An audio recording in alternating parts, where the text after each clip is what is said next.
दोस्तों आज है 30 जून और ये आप लोगों का इस महीने का आखिरी दिन है। तो कैसे आप लोग इस महीने को एंजॉय करना चाहते थे? कि आप लोगों ने ऐसे ही इस महीने को एंजॉय किया है, अपने टाइम को ऐसे यूटिलाइज किया है?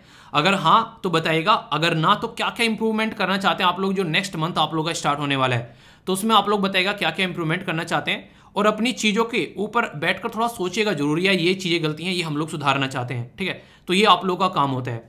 तो I am Veer, welcome to stellar family. आज का इंपॉर्टेंट न्यूज एनालिसिस जो है बहुत ही शानदार रहने वाला है। करंट और स्टैटिक का एक ऐसा मिक्सचर आप लोगों को देखने को मिलेगा, वो भी क्वेश्चन के साथ में, जो कि आप लोग अच्छे से इंजॉय कर पाओगे, जिसके चलते आप लोग अपनी अंडरस्टैंडिंग बढ़ा पाओगे। आप लोग एक ऐसे मुकाम पर अपने आप को देख पाओगे इस लेक्चर के बाद में कि बहुत सारी ऐसी चीजें थी जो आप लोगों को नहीं सीखने को मिली। तो वीडियो के एंड में उनको रिकॉल जरूर करना, ताकि लंबे समय तक आप लोग उनको याद रख पाओ। और इसी के साथ में जहां जहां पर आप लोगों को लगता है नोट्स बना सकते हैं, तो नोट्स भी आप लोग बना सकते हैं। वीडियो के एंड में आप लोगों को इंपॉर्टेंट एक यूनेस्को वर्ल्ड हेरिटेज साइट और आज के एसएलवी कमांडो का नाम भी आप लोगों को देखने को मिलेगा, वो भी आप लोग देखिएगा। तो टकटकी लगाकर ये लेक्चर देखना है, तभी सब क्वेश्चन के आंसर भी आप लोग दे पाओगे और तभी आप लोग इस वीडियो को अच्छे से एंजॉय भी कर पाओगे। और जो वीडियो मैंने अभी आप लोगों को स्टार्टिंग में दिखाई, वो एक ऐसी अवेयरनेस की वीडियो थी। अक्सर हम लोग क्या करते हैं, हम लोग टैक्सी लेते हैं, फिर अपनी गाड़ी में बैठे होते हैं, हम लोग रोड पर जब रोकते हैं गाड़ी, तो हम लोग जब निकलते हैं उस टाइम से, तो आप लोगों को देखना है, अगर आप लोग उस साइड में हैं जिधर से गाड़ियां जा रही हैं, तो कोशिश करो कि दूसरी साइड से निकल जाओ। लेकिन अगर फिर भी पॉसिबल नहीं हो पा रहा है, तो थोड़ा सा देखकर, शीशे में देखकर या फिर आगे पीछे देखकर निकलो। क्योंकि दुनिया भर के एक्सीडेंट ओनली इसी चीज की वजह से हो जाते हैं कि लापरवाही में हम लोग गेट खोल देते हैं, और कई बार इसकी वजह से किसी और भी इंसान की डेथ हो जाती है। क्या आप लोगों ने कभी कोई ऐसा इंसिडेंट देखा है? मैंने ऐसा इंसिडेंट देखा था अभी कुछ दिन पहले, तो इसलिए मुझे लगा कि ये वीडियो आप लोगों के साथ में शेयर की जाए, ताकि आप लोग अपनी भी जान बचा पाओ और किसी और की भी जान बचा पाओ। आई होप कि आप लोग इसको अच्छे से समझ रहे होंगे और इन चीजों का हमेशा ध्यान रखोगे, और अपने मम्मी पापा को भी खासकर अगर आप लोग देखो तो ये चीज आप लोग बता सकते हैं।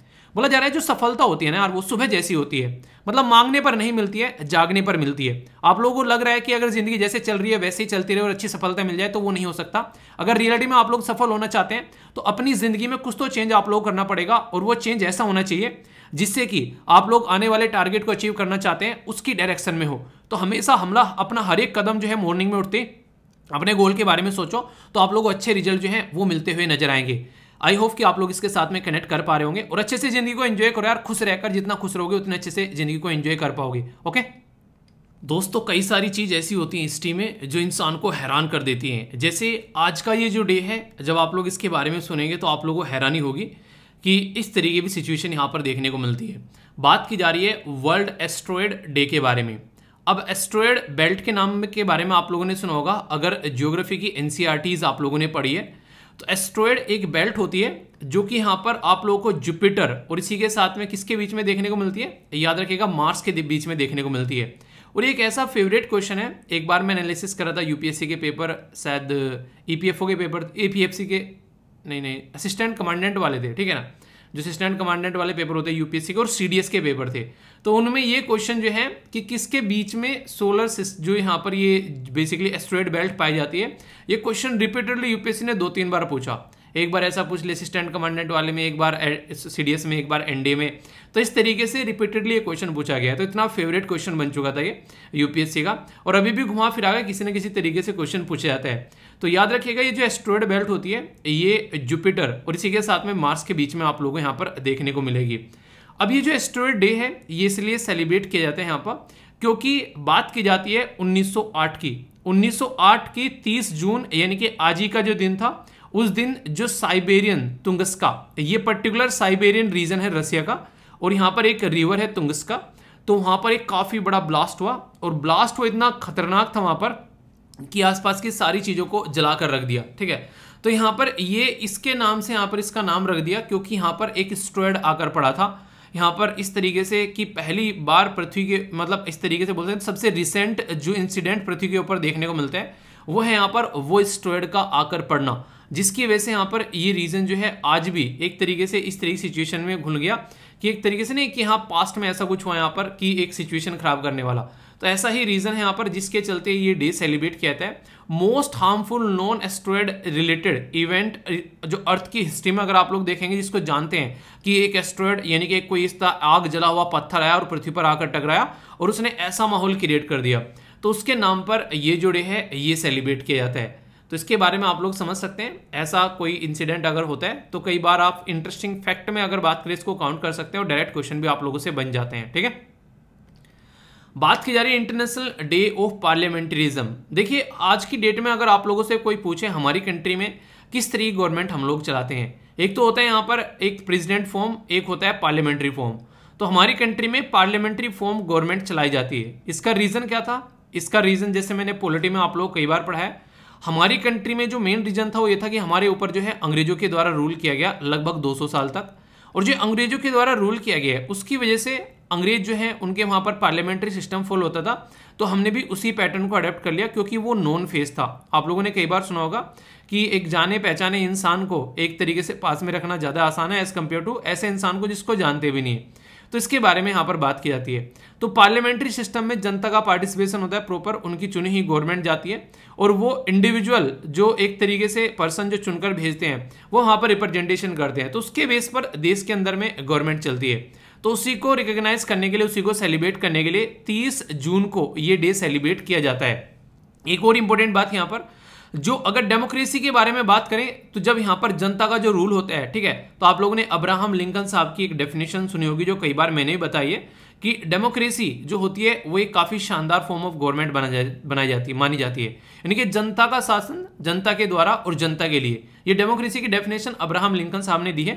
अगर कहीं पर लिखने के लिए आ जाए डेमोक्रेसी के बारे में कोई क्वेश्चन तो इससे आप लोग स्टार्ट कर सकते हैं। ठीक है, इंटरेस्टिंग चीज यहाँ पर यह कई बार कंपेयर करने के लिए आ जाता है यहाँ पर कि एक तरीके से कि डेमोक्रेसी की जो फॉर्म है, एक तरीके से जो पार्लियामेंट्री फॉर्म ऑफ गवर्नमेंट है डेमोक्रेसी है, वो बेस्ट फॉर्म ऑफ गवर्नमेंट है।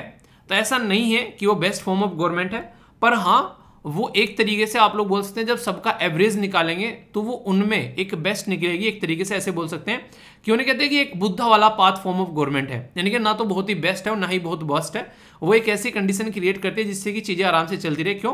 क्योंकि बागडोर जो कमांड रहती है वो at the end of the day 5 साल बाद जनता के हाथ में चली जाती है और जनता जिसको चुनकर वहां पर भेजती है। सांसद होते हैं आप लोगों के पार्लियामेंट के अंदर में और विधायक होते हैं आप लोगों के स्टेट की असेंबली के अंदर में, जिनको आप लोग एमपी मेंबर ऑफ पार्लियामेंट, जो कि यहाँ पर कहाँ पर बैठते हैं पार्लियामेंट में, लोकसभा है, ठीक है, राज्यसभा में, और बाकी यहाँ पर एमएलए जिनको आप लोग विधायक बैठते हैं वो बोलते हैं स्टेट के अंदर में। तो ये चुनकर भेजते हैं, तो हर 5 साल वो आप लोगों के पास में आएंगे। तो इसलिए वो एक तरीके से कंट्रोल में रहते हैं जनता के, और जनता का कंट्रोल ही यहाँ पर एक बेसिक सिस्टम माना जाता है और वो अकाउंटेबल एक तरीके से रहते हैं। ये आप लोगों को देखने को मिलेगा। हालांकि जैसा माहौल अभी आप लोगों को महाराष्ट्र के अंदर देखने को मिल रहा है तो कंडीशन जो है वो काफ़ी ज़्यादा खतरनाक है। तो देखने वाली बात होगी कि सिचुएशन जो है वो कैसी बनती है, क्योंकि उद्धव ठाकरे साहब के द्वारा रिजिग्नेशन दे दिया गया है फ्लोर टेस्ट होने से पहले ही। फ्लोर टेस्ट क्या होता है इसके बारे में पूरा एक आर्टिकल में डिस्कस करूंगा। एडिटोरियल के ऊपर भी यहाँ पर एंटी डिफेक्शन लॉ के बारे में बातें की जा रही है। हालांकि वो आप लोगों का करा चुका था मैं, फिर से हल्का सा एक ओवरव्यू आप लोगों को मिल जाएगा जिससे आप लोगों का रिवीजन भी हो जाएगा यहाँ पर, क्योंकि अभी ये आर्टिकल जो है कई दिन तक आने वाला है। तो आज अच्छे से कवर कर लेंगे इसको ताकि आप लोगों के माइंड में कोई डाउट न रहे फिर से। ठीक है, इसी के साथ में यहाँ पर क्या हुआ, देखिए आप लोगों ने कई बार सुना होगा कि कोई पर्टिकुलर पर्सन जो है अगर उसको चेक करना है कि ये पर्टिकुलर पर्सन पावर में है, उससे पहले वो रिजिग्नेशन दे दे। इसका मतलब है कि वो बेइज्जती से बचना चाहता है, ऐसे आप लोग यहाँ पर बोल सकते हैं। महाराष्ट्र के जो बच्चे हैं आप लोग बताइए कि महाराष्ट्र के जो चीफ मिनिस्टर थे उनको आप लोग कैसा मानते हैं कि हाँ काफ़ी अच्छे चीफ मिनिस्टर थे, या फिर कोई आप लोग बता सकते हैं। बाकी 2 आर्टिकल आप लोगों को देखने को मिलेंगे जिसके बारे में मैं आगे चलकर बात करूंगा। ठीक है, तो ये है आज के बारे में इंफॉर्मेशन। एक आज का जो आप लोगों का ये है मेंस एस्से राइटिंग या फिर आंसर राइटिंग का आप लोगों का कोटेशन है। ये बड़ा ही इंपॉर्टेंट कोटेशन है, ध्यान से सुनोगे तो आप लोगों को एक बड़ी ही एक ऐसी चीज जानने को मिलेगी जो रियलिटी में हाँ यार इस तरीके से चीजें फॉलो करनी चाहिए। बोला गया the test of progress is not what ever we add more to the abundance of those who have much. मतलब क्या हो गया, इसका मतलब यह कि आप लोग जानना चाहते हैं कि प्रोग्रेस हो रही है, तो आप लोग ऐसा नहीं कि ऐसे इंसान की, जैसे एक इंसान करोड़पति है, ठीक है, आप लोगों ने उसको जाकर 5 लाख रुपए दे दिए, उसको कोई ज्यादा फायदा या नुकसान पड़ेगा नहीं उससे, या 5 लाख रुपए आप लोगों ने उसके निकाल लिए। पर लेकिन अगर कोई ऐसा इंसान, बोला गया it is whether we provide enough for those who have little, पर लेकिन एक ऐसा इंसान जिसकी जिंदगी की कमाई ही मतलब एक तरीके से अब तक उसने पूरी जिंदगी में 1 लाख रुपए इकट्ठे किए हैं जैसे तैसे करके, उसको 5 लाख रुपए दे दे अगर आप लोग जाकर, तो उसकी जिंदगी चेंज हो जाएगी। यानी कि प्रोग्रेस अगर आप लोगों को काउंट करनी है तो उस इंसान की हेल्प करो जिसके पास में कुछ नहीं है। एक तरीके से ऐसे इंसान की हेल्प करो जो कि एक तरीके से नहीं कहते कि छोटी छोटी चीजों के लिए भी एक तरीके से परेशान रहता है, यानी कि सोसाइटी के सबके गरीब तबके की हेल्प आप लोग करनी है। और जब भी कोई करप्शन होता है ना यार, वो सबसे ज्यादा उस गरीब तबके के, उस इंसान के ऊपर इंपैक्ट डालता है। तो ये ज्यादा जरूरी है कि आप लोगों को हमेशा इसके बारे में सोचना है, और ये आंसर राइटिंग के लिए भी आप लोग यहां पर यूज कर सकते हैं। बहुत ही इंपॉर्टेंट है, कहीं पर लिखने के लिए आए तो डायरेक्ट आप लोग यहां पर इस्तेमाल कर सकते हैं। फ्रैंकलिन डी रूजवेल्ट के द्वारा यहां पर ये बातें बोली गई। फ्रैंकलिन डी रूजवेल्ट कौन थे, ये आप लोग बताइए, देखता हूं कौन कौन बताता है। ठीक है, तो काफी इंपॉर्टेंट है, इस कोटेशन को आप लोग कहीं पर भी इस्तेमाल कर सकते हैं, कल को अगर लिखने के लिए भी कुछ भी आ जाए तो। ओके, इसके ऊपर मैंने अलग से एक वीडियो बनाकर डाल दी थी शाम, पूरा डिटेल में आप लोग उसको जाकर देख सकते हैं कि पाकिस्तान के एक लिंक पाया गया यहाँ पर उदयपुर मर्डर केस के साथ में।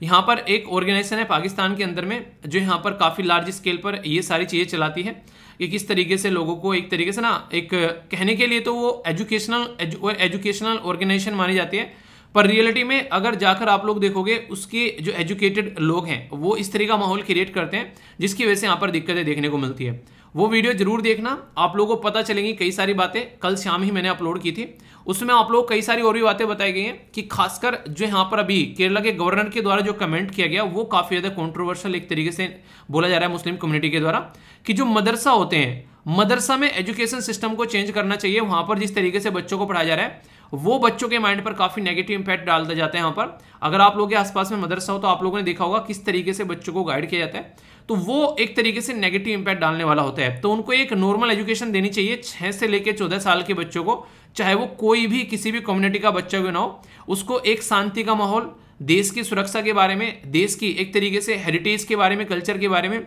वो सारी चीजें यहाँ पर उसको पढ़ानी चाहिए। पर लेकिन बचपन से ही बच्चे को अगर मदरसा में भेजा जाता है तो गवर्नर साहब का कहना यह था कि वो एक तरीके से ऐसी चीजें यहाँ पर सिखाया जा रहा है कि आगे चलकर वो लोगों का गला तक रेत दे रहा है। तो उस एजुकेशन सिस्टम को यहाँ पर चेंज करना चाहिए। खुद केरला के गवर्नर जो कि एक मुस्लिम भी है, उनके द्वारा ये बातें बोली गई।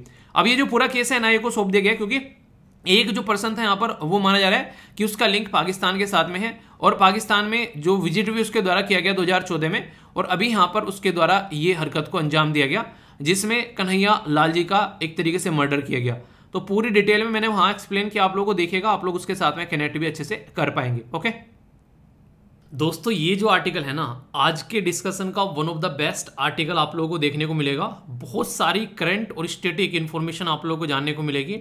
थोड़ा सा हिस्ट्री के बारे में मैं आप लोगों से बात करूंगा, और आज की डेट में कई सारे क्वेश्चन आप लोगों से कई सारी ऑर्गेनाइजेशन के बारे में पूछे जाते हैं, वो भी डिस्कस करूंगा। मैं बेस्ट कुछ लोकेशन भी आप लोगों को दिखाऊंगा जिससे कि आप लोग चीज़ों के साथ में अच्छे से कनेक्ट कर पाएंगे। आर्टिकल काफ़ी शानदार तरीके से कवर किया गया, ये इंडियन एक्सप्रेस के अंदर भी, द हिंदू के अंदर भी, और डाउन टू अर्थ मैगजीन के द्वारा तो काफ़ी डिटेल में इसके ऊपर कई सारी बातें यहाँ पर लिखी गई। तो अभी एक पर्टिकुलर ऑर्गेनाइजेशन है जिसका नाम है CHOGM, क्या बोलते हैं इसको, बोलते हैं Commonwealth head of government meeting. तो इसकी अभी मीटिंग हुई।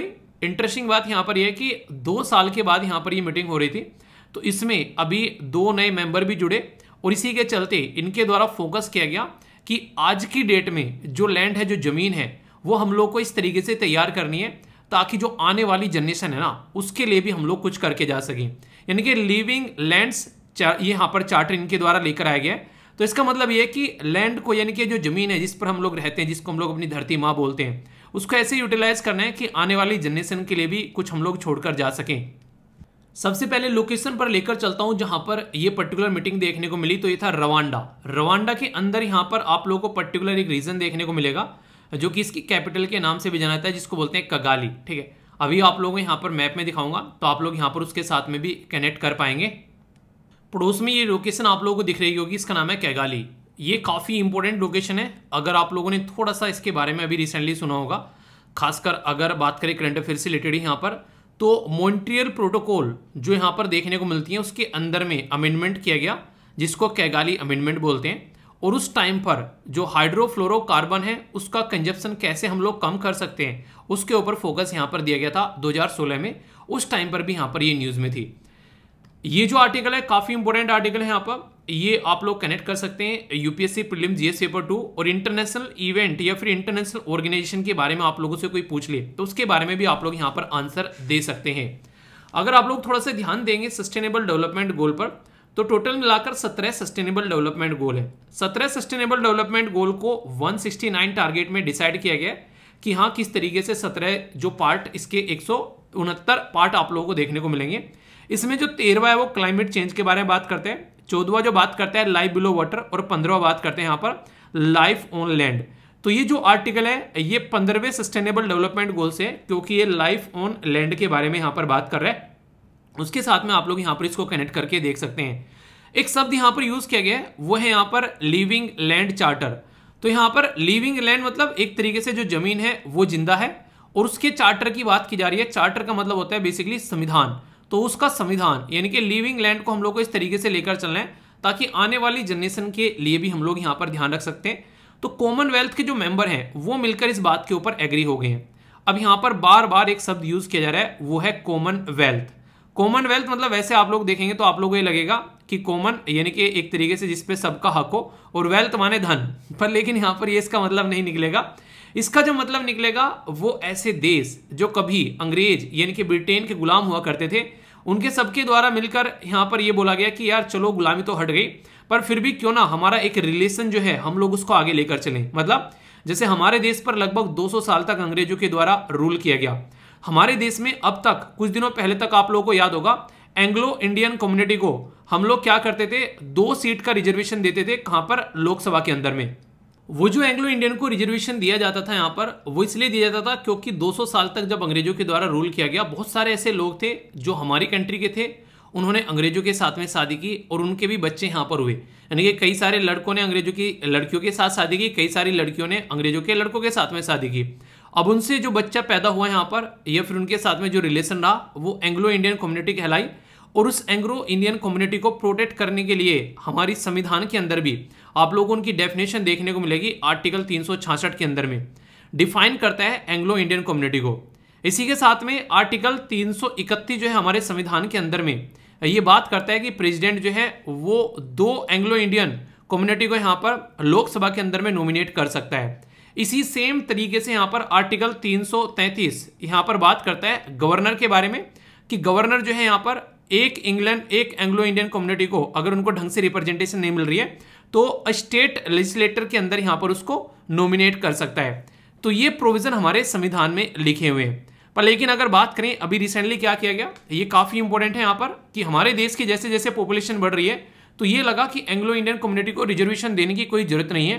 तो अभी ये रिसेंटली हमारी कंट्री में 126वां संविधान में संशोधन किया गया, 126वां संविधान संशोधन किया गया 2019 में।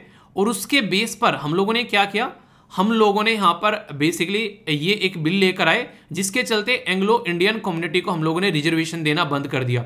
तो जो 126वां संविधान में संशोधन ये अमेंडमेंट बिल था, और आप लोगों को पता है जो बिल होता है वो हमेशा एक तरीके से बड़ा होता है, और जब एक्ट बनता है उसका वो छोटा होता है, क्योंकि कई सारे बिल जो हैं वो पास नहीं हो पाते हैं।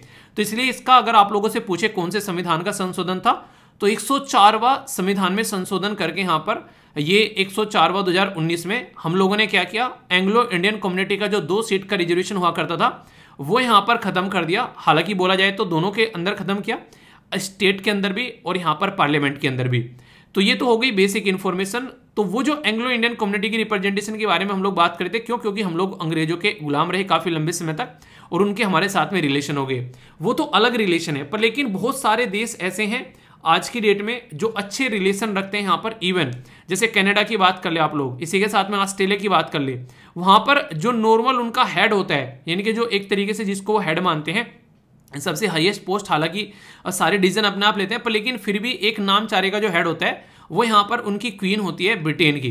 पर लेकिन हम लोगों ने बोला यार 200 साल तक तुमने भतेरा राज किया हमारे ऊपर, अब भाई साहब हमला 200 साल तक अपना हम लोग अपनी जिंदगी को अपने हिसाब से एंजॉय करेंगे, हम तो अपना इंडिपेंडेंट संविधान बनाएंगे। अगर तुम चाहते हो कि हमारे साथ में अच्छे रिलेशन बना के रखें तो को कॉमनवेल्थ जैसा कोई एक डब्बा बनाओ जिसमें आराम से जाकर आप लोग उसको बजाओ और फिर बैठ के हम लोग बातें कर सकें।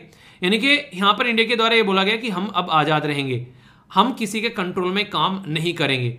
तो मैक्सिमम जो भी देश हैं वो आप लोग को देखने को मिलेंगे, कॉमनवेल्थ नेशन आप लोग देखने को मिलेंगे जो कभी ना कभी अंग्रेजों के गुलाम रहे हैं। तो अब तक तो यहाँ पर इसको कॉमनवेल्थ बोलते थे, पर अभी यहाँ से कॉमनवेल्थ को देखने का पैटर्न चेंज हो जाएगा। आप लोग बोलोगे अभी ऐसा कैसे क्या हो गया कि कॉमनवेल्थ को देखने का पैटर्न चेंज हो जाएगा। वो मैं इसलिए बोल रहा हूँ क्योंकि अभी 2 ऐसे देश हैं जो कि अंग्रेजों के गुलाम नहीं रहे। एक का नाम है गबन, GABON, और दूसरे का नाम है टोगो। तो ये 2 ऐसे देश हैं जो कि कभी अंग्रेजों के गुलाम नहीं रहे और ये कॉमनवेल्थ के अभी यहाँ पर पार्ट बन गए हैं। तो उसके चलते यहाँ पर अभी आने वाले टाइम में क्वेश्चन भी आप लोगों से बन सकता है कि अब तक तो चीजें ये थी कि ये दो देश थे जो कॉमनवेल्थ का एक तरीके से कभी गुलाम नहीं रहे, एक तरीके से कॉमनवेल्थ का पार्ट बन गए हैं। एक इंटरेस्टिंग चीज जो आप लोग यहाँ पर याद रख सकते हैं, अभी हम लोगों ने दो कंट्री के बारे में बात की, पर एक और कंट्री ऐसी है जो रिसेंटली अभी यहाँ पर कॉमनवेल्थ का पार्ट बनी, वो है मालदीव। आप लोग बोलेंगे तो सुना सुना लग रहा है, तो पहले भी पार्ट थी। जी हाँ, पहले पार्ट थी, पर लेकिन इसके द्वारा छोड़ दिया गया था यहाँ पर इसको कॉमनवेल्थ को, पर लेकिन फिर से यहाँ पर ज्वाइन कर लिया गया। मतलब क्या था? मतलब ये था कि एक प्रेसिडेंट ऐसे थे जिनको लगा यहाँ पर कि इसमें से बाहर निकल जाना चाहिए, तो ये बाहर निकल गए। अब फिर जब वो हार गए, कोई दूसरे प्रेसिडेंट वहां पर बने, फिर लगा कि बन जाना चाहिए, तो फिर यहाँ पर बन गए। तो जो अभी यहाँ पर जो ये दो कंट्री यहाँ पर टोगो और जो गमन यहाँ पर ये जुड़े हैं अभी यहाँ पर, तो ये 55वें और 56वें नेशन आप लोगों को यहाँ पर देखने को मिलेंगे। ये एक इंपॉर्टेंट क्वेश्चन है। जो मालदीव था वो 54वां यहाँ पर आप लोगों को मेंबर यहाँ पर देखने को मिल रहा था कॉमनवेल्थ का, ठीक है। तो यानी कहने का मतलब यहाँ पर ये हो गया कि अभी फिलहाल के टाइम पर जो आज के दिन में आप लोगों से कोई पूछे इसके मेंबर कितने हैं, तो इसके 56 मेंबर हो चुके हैं, यानी कि 56 मेंबर यहाँ पर इस ऑर्गेनाइजेशन के हो चुके हैं। और इसमें से अब कुछ मेंबर ऐसे आप लोगों को देखने को मिलेंगे जो कभी ब्रिटेन के गुलाम नहीं रहे हैं। कोई आप लोगों से पूछ ले कि ये टोगो कहां पर पड़ता है, तो आप लोगों को एग्जैक्ट लोकेशन इसकी यहां पर देखने को मिलेगी। ये लैंडलॉक कंट्री नहीं है, गल्फ ऑफ गुनिया इसके नीचे आप लोगों को यहां पर देखने को मिलेगा। एग्जैक्ट लोकेशन आप लोगों के सामने यहां पर देख सकते हैं। तो ये एक ऐसी कंट्री है, एक साइड में आप लोग घाना, एक साइड में बेनिन आप लोगों को देखने को मिलेगा, और ऊपर हो गया यहाँ पर बुर्किना फासो, ठीक है।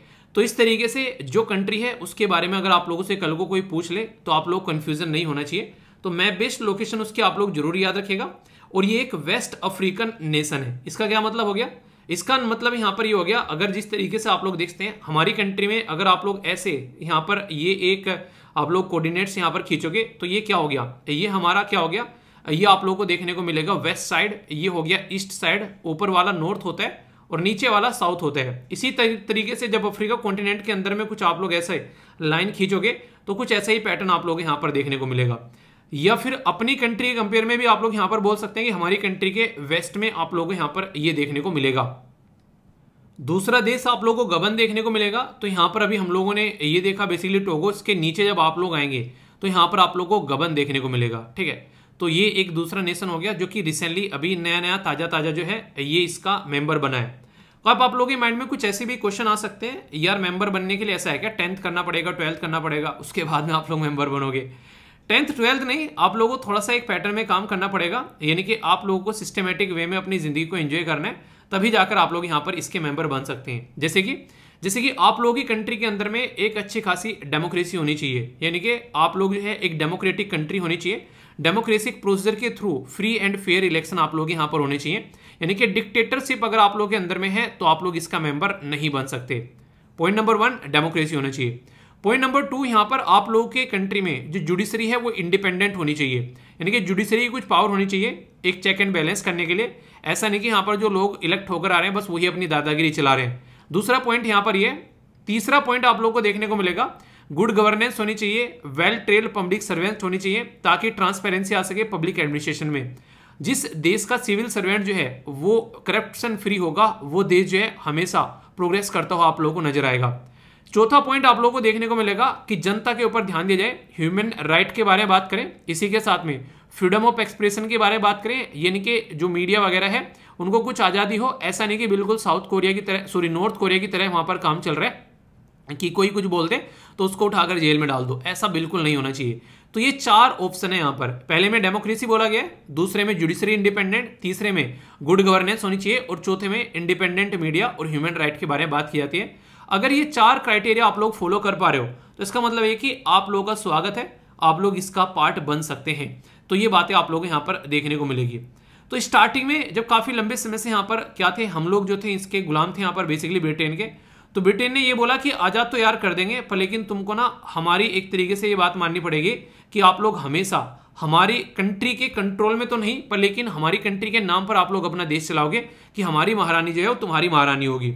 हम लोगों ने बोला देख भाई ऐसा ना चलने वाला है, तुम्हारी महारानी जो है वो तुमको मुबारक, हम जो है अपने महाराजा खुद सेलेक्ट करेंगे, यानी कि हम लोग अपनी कंट्री के अपने प्रेसिडेंट बनाएंगे।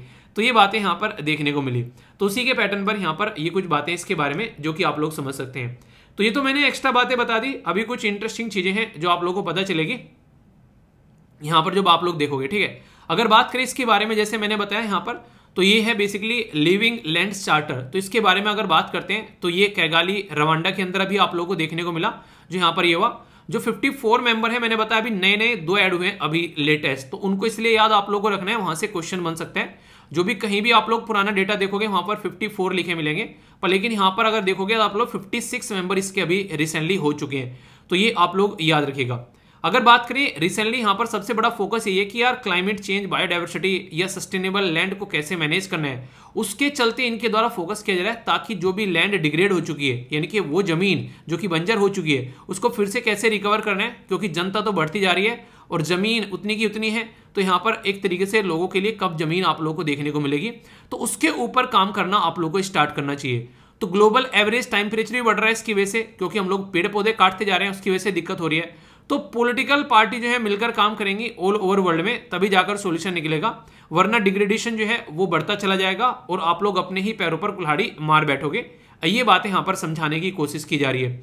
तो कॉमनवेल्थ बात की जा रही है, Commonwealth call to action on living lands, ठीक है। तो ये यहाँ पर कॉल बोला गया इसको, basically call to action on living land. तो यहाँ पर ये लिविंग चार्टर है किसका, कॉमनवेल्थ का, जो कि डिग्रेडेड जमीन को फिर से रिकवर करने की बात की जा रही है। और सस्टेनेबल डेवलपमेंट गोल कौन सा है ये, तो ये आप लोगों को जरूर याद रखना है, 15वां सस्टेनेबल डेवलपमेंट गोल है। तो ये कुछ ऐसी बेसिक चीजें हैं जो कि आप लोगों से क्वेश्चन की फॉर्म में भी पूछी जाती हैं। अगर कोई नया काम धंधा आप लोग स्टार्ट करना चाहते हैं, उसके 2 तरीके होते हैं। एक तो तरीका ये है कि एक तरीके से आप लोगों के पास में कुछ बेसिक एक बेसिक मनी होनी चाहिए, या फिर आप लोगों के पास में कोई बेसिक ढांचा होना चाहिए, जिसके बेस पर आप लोग यहाँ पर काम स्टार्ट कर देते हैं। तो ऑलरेडी हमारे पास में 3 ऐसे ढांचे हैं जिसके ऊपर यहाँ पर ये काम चलता है, जिनको लेकर साथ में मिलाकर हम लोग इसका सोल्यूशन निकाल सकते हैं।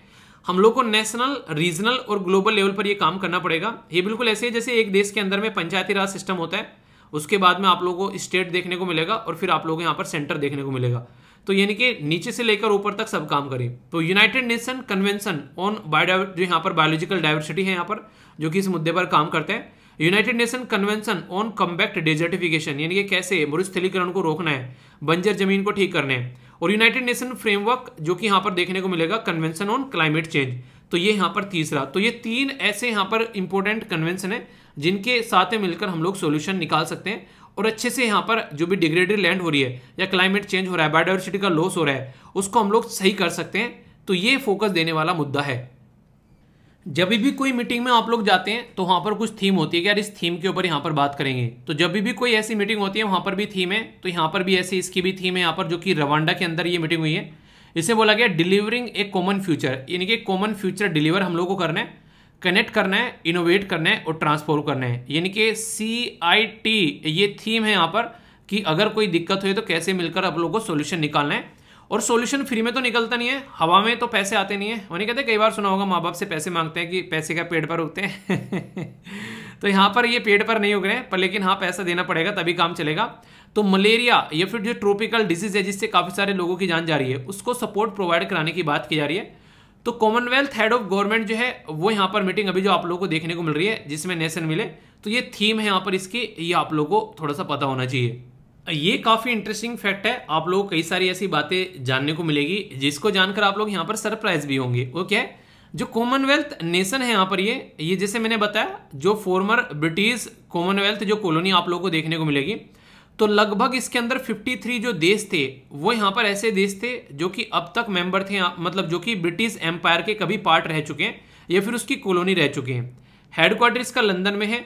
पर लेकिन जो इंपॉर्टेंट बात है, 2 ऐसे देश ऑलरेडी इसमें थे, एक है मोजाम्बिक और दूसरा है रवांडा। ये 2 मेंबर ऐसे थे जो कि कभी ब्रिटेन की कॉलोनी रहे ही नहीं। तो मोजाम्बिक और रवांडा अभी यहाँ पर इससे पहले जो देश जुड़े थे यहाँ पर, ये कभी यहाँ पर ब्रिटेन की कॉलोनी रही नहीं, तो ये जुड़ गए। तो अगर स्टेटमेंट देकर एग्जाम में आप लोगों से पूछ लें कि कॉमनवेल्थ के अंदर सारे के सारे वो देश हैं जो कि ब्रिटेन की कॉलोनी है, तो अभी मैंने 2 तो नहीं बता दिया आप लोगों को जो जुड़े हैं, तो उनके बारे में तो आप लोगों को पता ही होना चाहिए। अभी ऑलरेडी 2 मेंबर यहाँ पर ऐसे थे जो कभी यहाँ पर इसका पार्ट रहे ही नहीं है। तो ये भी एक इंपॉर्टेंट क्वेश्चन बन जाता है ना, वो कौन से हैं, वो है मोजाम्बिक और रवांडा।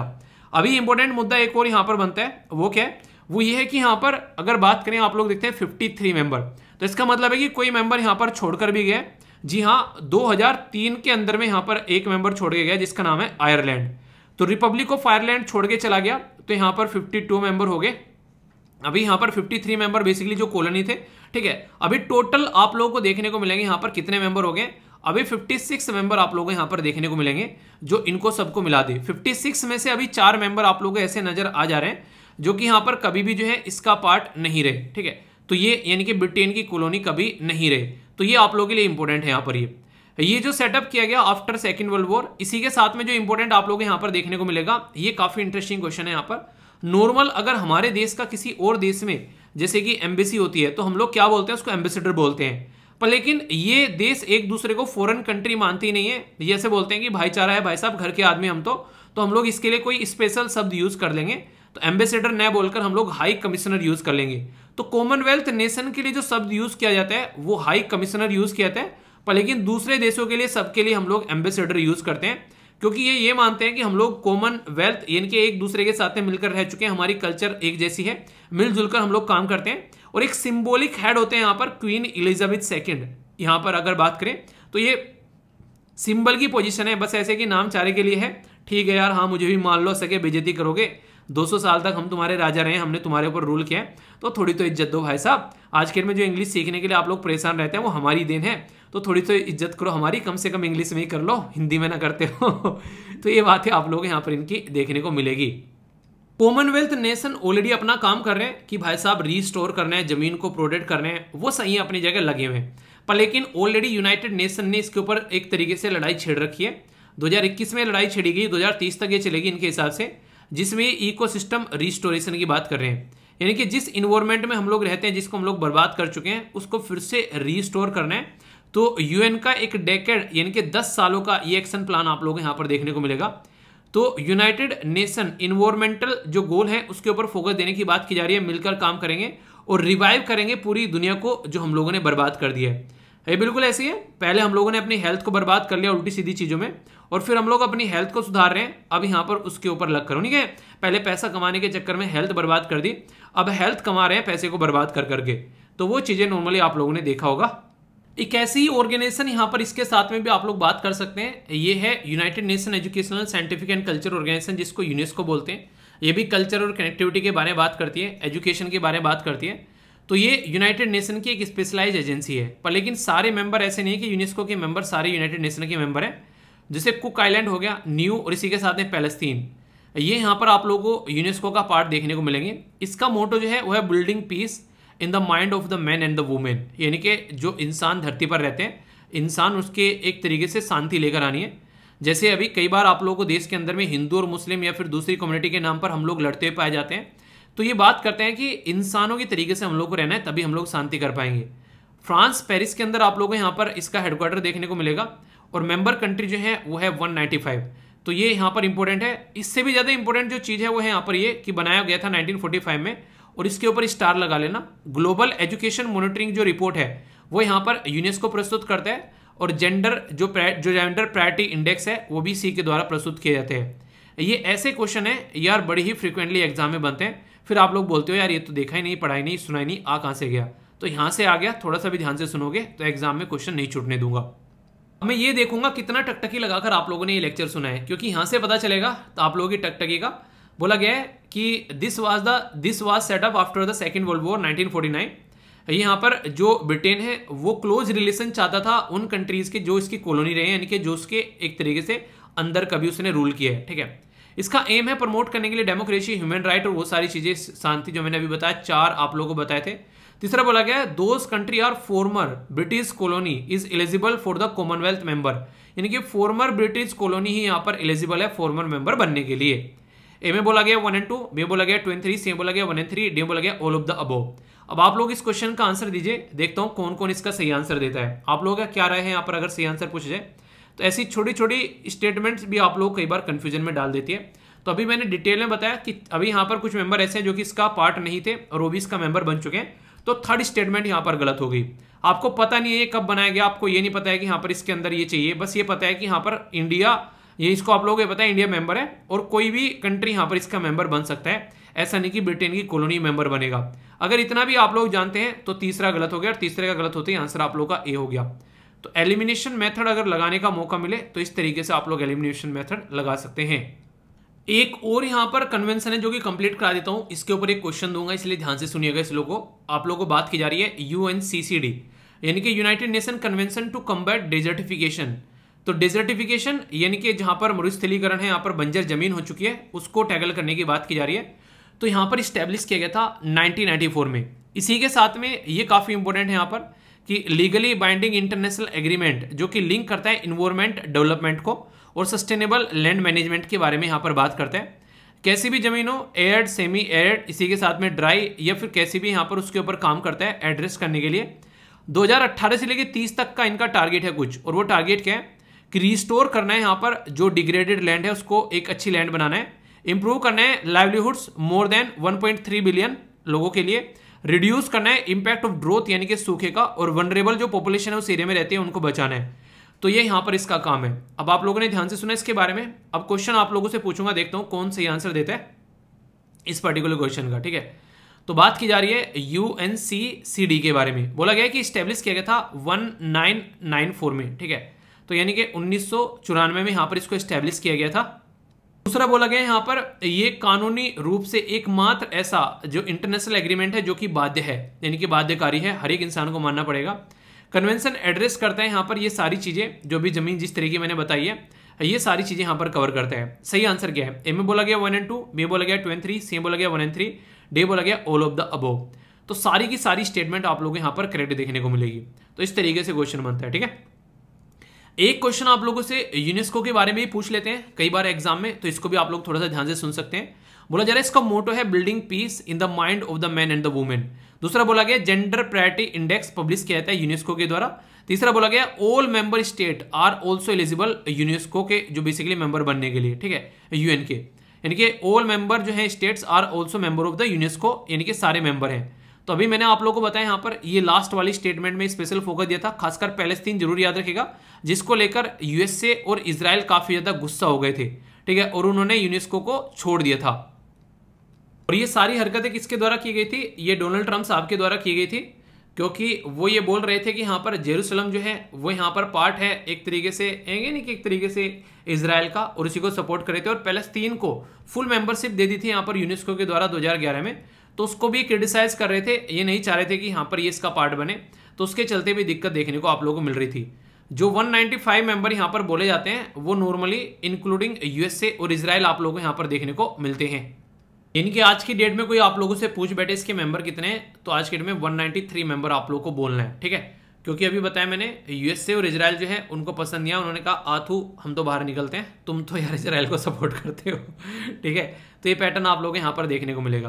तो यहाँ पर ये जो स्टेटमेंट है इसमें आप लोग थोड़ा मॉडिफिकेशन करना, -2 कर देना यहाँ पर, और यहाँ पर आप लोगों को ये 193 मेंबर आप लोगों को देखने को मिलेंगे, ठीक है। तो ये है यहाँ पर इसके द्वारा रिपोर्ट जो मैंने अभी आप लोगों को डिटेल में बताई है। तो कोई भी टॉपिक जो है यार इस तरीके से तैयार करो कि कोई भी कंफ्यूजन आप लोगों को माइंड में देखने को नहीं मिले। अब एक ही टॉपिक के अंदर आप लोग ये देखो कितने सारे टॉपिक कवर हो गए, ऑर्गेनाइजेशन कितनी सारी कवर हो गई, क्वेश्चन ऑलरेडी आप लोगों से पूछे गए वो क्वेश्चन आप लोग कवर हो गए, लोकेशन मैप बेस्ड क्वेश्चन भी आप लोग यहाँ पर कवर हो गए। तो इस तरीके से टॉपिक को तैयार करना होता है, ठीक है। तो बताना कैसा लगा ये पर्टिकुलर टॉपिक, लाइक या डिसलाइक कर बता सकते हो, और फीडबैक अगर कुछ देना हो तो भी आप लोग बता सकते हो, ओके। एक और इंपॉर्टेंट बात, जो आज का क्विज यहाँ पर द हिंदू के द्वारा दिया गया है, जो मैं डेली आप लोगों को टेलीग्राम पर शेयर करता हूँ, ये तुंगस का इवेंट के बारे में दिया गया है। तो इसको आप लोग अटेम्प्ट कीजिएगा अच्छे से यहाँ पर, जिसके चलते आप लोग चीजों को अंडरस्टैंड भी कर पाएंगे। और कल का जो क्विज डाला था वहां पर उसके क्वेश्चन के आंसर भी आप लोगों को यहाँ पर देखने को मिल जाएंगे। तो ये सारी चीजें आप लोगों को टेलीग्राम पर देखने को मिल जाती हैं। टेलीग्राम है यहाँ पर, एक तो सबसे मेन टेलीग्राम है स्टडी लवर वीर के नाम से, 1,60,000 के करीब मेंबर जुड़े हुए हैं। बाकी एक है SLV पीडिया, यहाँ पर बहुत सारे नोट्स आप लोगों को मिल जाते हैं, तो इसको आप लोग कनेक्ट कर लेना। तो यहाँ पर कई सारी चीजें आप लोगों को देखने को मिल जाती हैं, जो कि जारे न्यूज़पेपर के अंदर जो नोट्स टाइप में होते हैं वो सारे आप लोगों को यहाँ पर मिल जाते हैं, ठीक है। तो उसको आप लोग देखते हैं। और आंसर राइटिंग तो आप लोगों को पता ही है, वहां पर आप लोगों को 2 क्वेश्चन मिलते हैं, डेली रेगुलरली पोस्ट किए जाते हैं, उनको आप लोग अटेम्प्ट करते रहिए, ठीक है। तो ये थी कुछ बेसिक इन्फॉर्मेशन, सारे के सारे फ्री ऑफ कॉस्ट है, इनका फायदा आप लोग उठा सकते हैं। एक काफी इंपॉर्टेंट न्यूज है यहाँ पर, ये पूरा आर्टिकल है यहाँ पर, और ये पहले भी यहाँ पर आ रहा था, अभी रेगुलरली आ रहा है, अभी यहाँ पर पूरा एक फाइनल लेवल पर पहुंच रहा है यहाँ पर ये आर्टिकल। तो इसके चलते इसके बारे में आप लोगों को बता देता हूँ। तुर्की जो है उसने होल्ड रख रखा था कि जो स्वीडन है और जो फिनलैंड है वो नेटो का मेंबर नहीं बन सकती, पर लेकिन अभी जो है तुर्की ने यहाँ पर इसको अलाउ कर दिया गया है, और इसी के चलते यहाँ पर ये न्यूज भी है आज ही के न्यूज़पेपर में। और यहाँ पर आप लोगों को ये आर्टिकल भी देखने को मिलेगा, बेसिकली टेक्स्ट एंड कॉन्टेक्स्ट के ऊपर जो कि आता है, उसमें बोला गया कि how Turkey made peace with Sweden and Finland join NATO. यानी कि एक तरीके से यहाँ पर अभी फिलहाल क्या चल रही थी कंडीशन, ये चल रही थी तुर्की ये चाह रहा था कि ये नेटो ज्वाइन न करे। अगर नेटो का कोई भी मेंबर ये चाहे कि कोई दूसरी कंट्री जो है वो नेटो को ज्वाइन न करे, तो फिर नेटो का वो मेंबर जो है उसके ऊपर रोकथाम लगा सकता है। और यही रोकथाम यहाँ पर तुर्की के द्वारा लगा रखी थी इन दोनों के ऊपर। तो आप लोग बोलोगे तुर्की को क्या दिक्कत है भाई, तो तुर्की को यार ये दिक्कत है यहाँ पर, तुर्की का अगर लोकेशन आप लोग देखोगे तो ये चीजें अंडरस्टैंड कर पाओगे। थोड़ा सा भी मैप में भी दिखाऊंगा। पहले यहाँ पर तुर्की हो गया, और ये है यहाँ पर अपनी प्यारी कंट्री जिसके साथ में आप लोग कंपेयर कर सकते हैं। यहाँ पर आप लोगों को तुर्की देखने को मिलेगा, और जो कंट्री ज्वाइन करना चाहती है, ठीक है, तो वो आप लोग देखते हैं, वो आप लोग यहाँ पर देखने को मिलेगी। थोड़ा सा इसको जूम करते हैं तो आप लोग यहाँ पर और अच्छे से कनेक्ट कर पाएंगे, ठीक है। तो ये हो गया यहाँ पर फिनलैंड, और ये हो गया यहाँ पर स्वीडन, ठीक है। इधर यहाँ नॉर्वे देखने को मिलेगा, बीच में बाल्टिक सी है, इस्टोनिया, लिथुआनिया, ल्यूथानिया यहाँ पर है, ये डेनमार्क है। इधर आप लोगों को नॉर्थ सी देखने को मिलेगा, और ये रसिया वाला पोर्शन फिर स्टार्ट हो जाता है, ठीक है। तो अभी आप लोगों को मैं लेकर चलता हूँ मेन मैप पर कि यहाँ पर तुर्की को अब तक प्रॉब्लम क्या थी।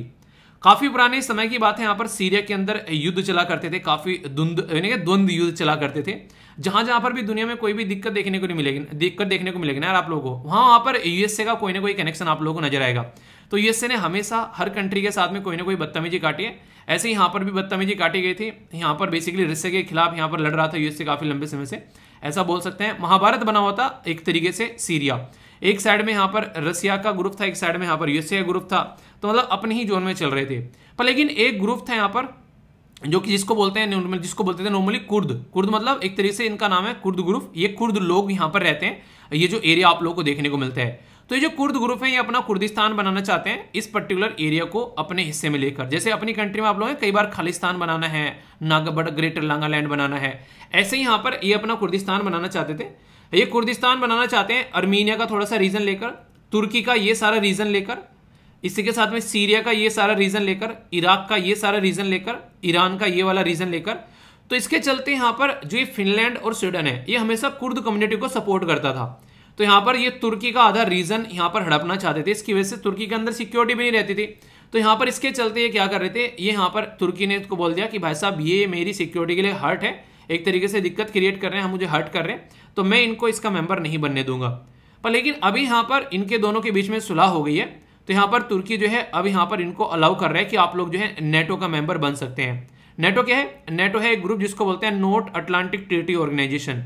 ये एक मिलिट्री ग्रुप है। मिलिट्री ग्रुप मतलब नेटो का मतलब यही मानना है, जैसा मैं आप लोगों को हमेशा एक डायलॉग बताता हूँ कि नेटो के सारे मेंबर बिल्कुल ऐसे रहते हैं, अगर किसी एक मेंबर को भी हाथ लगा दिया तो सारे के सारे मेंबर जो हैं उसके ऊपर आकर टूट पड़ेंगे।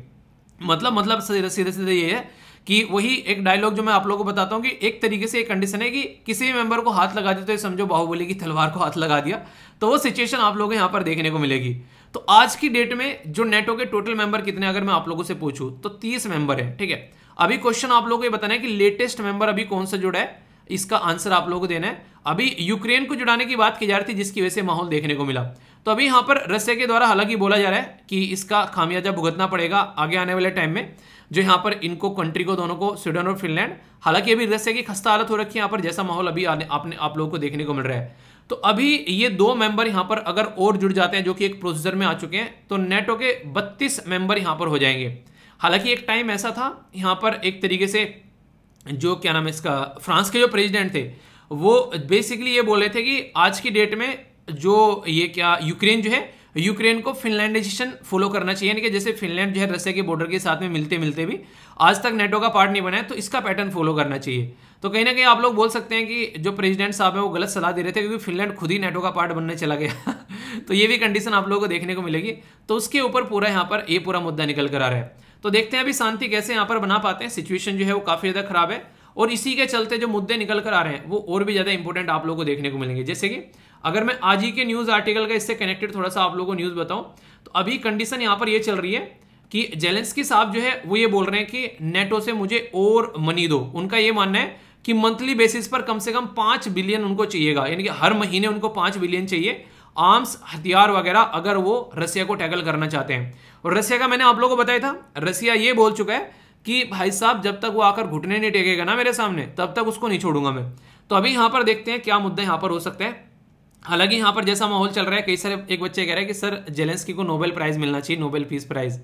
लेकिन नोबेल पीस प्राइज यूरोप वाले मिलकर दिला सकते हैं इसको, क्योंकि उन्हीं का दबदबा चलता है। पर लेकिन रियलिटी में जैसी हरकतें हैं यहाँ पर, शांति बनाने की हरकतें हैं नहीं जेलेंस्की की। हाँ, बहादुरी के लिए नोबेल प्राइज दे दो तो अलग बात है कि एक तरीके से एक कॉमेडियन पर्सन जो है वो अपनी उसमें बैठा हुआ है कंट्री में और छोड़ नहीं रहा है लोगों का साथ, प्रॉपर जाकर अपने लोगों से मिल रहा है, वो एक अलग बात है। पर लेकिन अगर आप लोग बोलो कि यहाँ पर जो हरकतें कर रहा है इसमें शांति बनाने वाली कोई हरकतें ज़्यादा दिख नहीं रही है, ठीक है। तो यहाँ पर जबकि उसने सीधा सीधा बोला था पुतिन ने स्टार्टिंग से कि यार इसको ना तुम क्या करना है, कुछ नहीं करना है, बस नेटो मत ज्वाइन करो, शांति हो जाएगी, ठीक है। ये तो वही बात हो गई, पहले आग लगाकर फिर पानी डाल दो आप लोग आकर, ठीक है, कि हाँ हमने शांति करी है। शांति तो पहले से तुम नेटो ज्वाइन करने को मना कर देते, पर लेकिन तुम मान ही नहीं रहे हो। तो वो सारे इशू देखने को मिल रहे थे, ठीक है। चलिए जो भी है आगे जो भी होगा वो बातें करेंगे। तो ये एक आर्टिकल ही है। एक और आर्टिकल है यहाँ पर, ये बात की जा रही है कि नेटो जो है, ठीक है, नेटो जो है एक तरीके से बोल रहा है कि एक चाइना को भी चैलेंज की तरीके से यहाँ पर देख रहा है, ठीक है। यानी कि चाइना और रसिया जो है उसकी नाक का नकेल कस रहे हैं। आगे आने वाले टाइम में मुझे लग रहा है चाइना और जो ये रसिया है ये इस लेवल पर आगे जुड़ जाएंगे कि इनको कभी कोई छुड़ा नहीं पाएगा, जैसी हरकतें पूरी दुनिया के साथ में कर रहे हैं, ठीक है। वेस्टर्न वर्ल्ड एक इकट्ठा हो गए यहाँ पर, और कहीं ना कहीं आप लोगों को देखने को मिलेगा ये हमेशा डिवाइड करने की कोशिश करते हैं। जैसे इंडिया को एशिया से दूर रखने की कोशिश करें, क्योंकि इनको पता है अगर इंडिया चाइना रसिया एक जगह मिल जाए तो इनकी खस्ता हालत हो जाएगी वेस्टर्न वर्ल्ड की। तो इनका देखने का नजरिया एक है, वो तो चाइना की बदतमीजी है कि एक तरीके से हम लोग साथ में नहीं रह पाते हैं। वरना अगर एशिया की बात करें तो एशिया इतना पावरफुल देश है आज के डेट में, दुनिया भर की सारी पॉपुलेशन आज के डेट में आज समझ सकते हैं मैन्युफैक्चरिंग हब बन चुका है यहाँ पर ये। पर लेकिन वही है, बदतमीजी कटवा के माने गए, बदतमीजी किए जा रहे चाइना, उसकी वजह से आने वाले टाइम में सिचुएशन जो है वो खराब देखने को मिल सकती है। तो इसके बारे में यहाँ पर बात की जा रही है जो कि आप लोग समझ सकते हैं, ठीक है। तो कई बार क्वेश्चन बन जाए तो कंफ्यूजन नहीं होना चाहिए। ये जो आर्टिकल है यहाँ पर यूएस लेड पार्टनर के बारे में बात की जा रही है, और यहाँ पर ब्लू पैसिफिक इनिशिएटिव के बारे में यहाँ पर बात की जा रही है चाइना को काउंटर करने के लिए। तो ये आर्टिकल आप लोग यहाँ पर जीएस पेपर 2 प्रीलिम्स के पॉइंट ऑफ व्यू से भी आप लोग इसको कनेक्ट करके देख सकते हैं। यूएसए के कई सारे दोस्त हैं जो कि यहाँ पर जहाँ भी यूएसए जाता है उसके साथ कूदने के लिए तैयार रहते हैं, जैसे ऑस्ट्रेलिया हो गया, न्यूजीलैंड, जापान, ये सारे यूनाइटेड किंगडम, ये मिलकर काम करते हुए आप लोगों को नजर आते हैं। तो partnership in the blue Pacific, इसके बारे में बात कर रहे हैं ताकि यहाँ पर इफेक्टिव कोऑपरेशन किया जा सके पैसिफिक रीजन में, और जो भी छोटे छोटे आइलैंड कंट्री हैं उनको सपोर्ट प्रोवाइड किया जा सके, क्योंकि वही आज के टाइम प्रॉब्लम फेस कर रहे हैं चाइना की वजह से। चाइना बदतमीजी जाकर जब काटता है, ठीक है, तो यहाँ पर उनको प्रोटेक्ट किया जा सके, उनको सपोर्ट किया जा सके, ये यहाँ पर देखने को मिलेगा। अगर बात करें partnership in blue Pacific initiative, ये एक तरीका 5 कंट्री है यहाँ पर आप लोगों से पूछा जा सकता है, जो कि इनफॉर्मल मैकेनिज्म है। इनफॉर्मल का मतलब है कि कहीं प्रॉपर में ऐसा नहीं, जैसे आप लोग बोलते हैं प्रॉपर एक एग्रीमेंट साइन करके चीजें चल रहे हैं, ठीक है भाई साहब, जिसे नहीं यार दोस्त पार्टी कर लेते हैं जाकर, तो एक तरीके से वो इनफॉर्मल होता है। फॉर्मल क्या होता है, प्रॉपर कंपनी की मीटिंग में जाकर जब आप लोग बैठते हैं, तो ये इस पर्टिकुलर एरिया को शांत, सुरक्षित और ऐसा बनाने वाले हैं ताकि ये प्रोस्पेरस रहे, उसके ऊपर ये फोकस करने वाले हैं और उसके ऊपर कोऑपरेट करेंगे। तो ये ब्लू पैसिफिक जो यहाँ पर सिस्टम यहाँ पर आने वाला है, तो सब ये बोले कि चाइना को काउंटर करने के लिए कि जो कि पैसिफिक ओशन में जो भी आइलैंड है, चाइना वहां पर अपना दबदबा दिखाता है, तो यहाँ पर इसको कंट्रोल करने के लिए यहाँ पर पैसिफिक आइलैंड का एक फोरम बनाकर उनको सपोर्ट प्रोवाइड कराने की बात की जा रही है।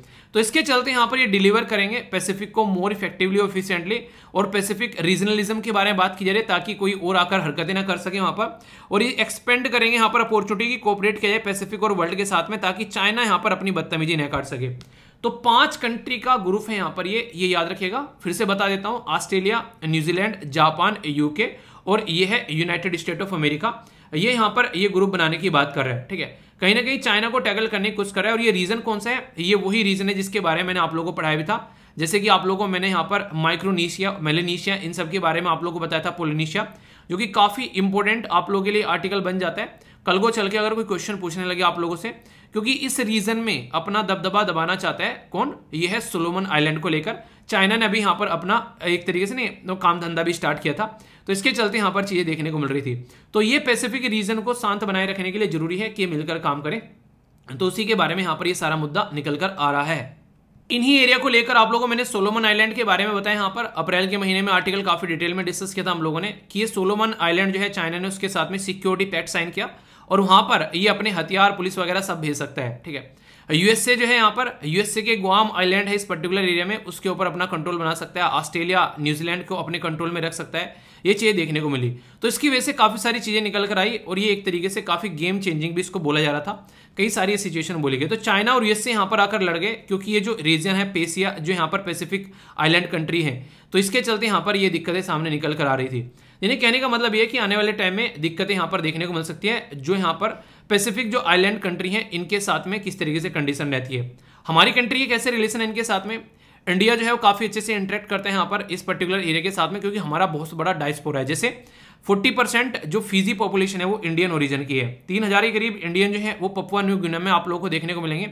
इंडिया पार्टिसिपेट करते हैं यहाँ पर पैसिफिक आइलैंड फोरम के अंदर भी, ठीक है। इसी के साथ में forum for India and Pacific island cooperation, तो मिलकर हम लोग काम करते हैं, जो कि 2014 में लॉन्च की गई थी।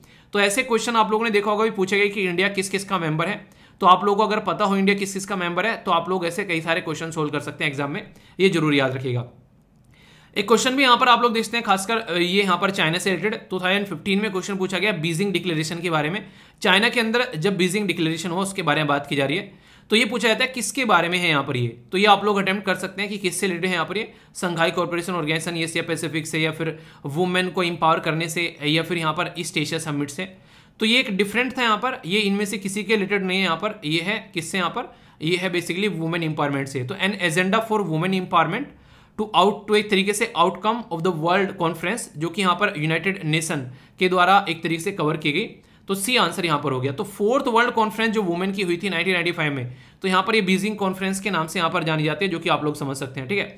तो ऐसे क्वेश्चन भी आप लोगों से कई बार बन जाते हैं, तो ये आप लोग समझ सकते हैं, कोई कंफ्यूजन आप लोगों को इसको लेकर नहीं होना चाहिए। थोड़ा सा यहाँ पर और ये 12 एरिया पर बात करते हैं वुमेन के बारे में, ठीक है। तो वुमेन को किस तरीके से सफिशिएंट बनाना है, वुमेन की पुअर्टी को कैसे घटाना है, ठीक है। ह्यूमन राइट का इशू है कैसे देखना है, गर्ल चाइल्ड पर कैसे फोकस करना है, वुमेन इकोनॉमी को, वुमेन एजुकेशन को, वुमेन मीडिया को, वुमेन हेल्थ को।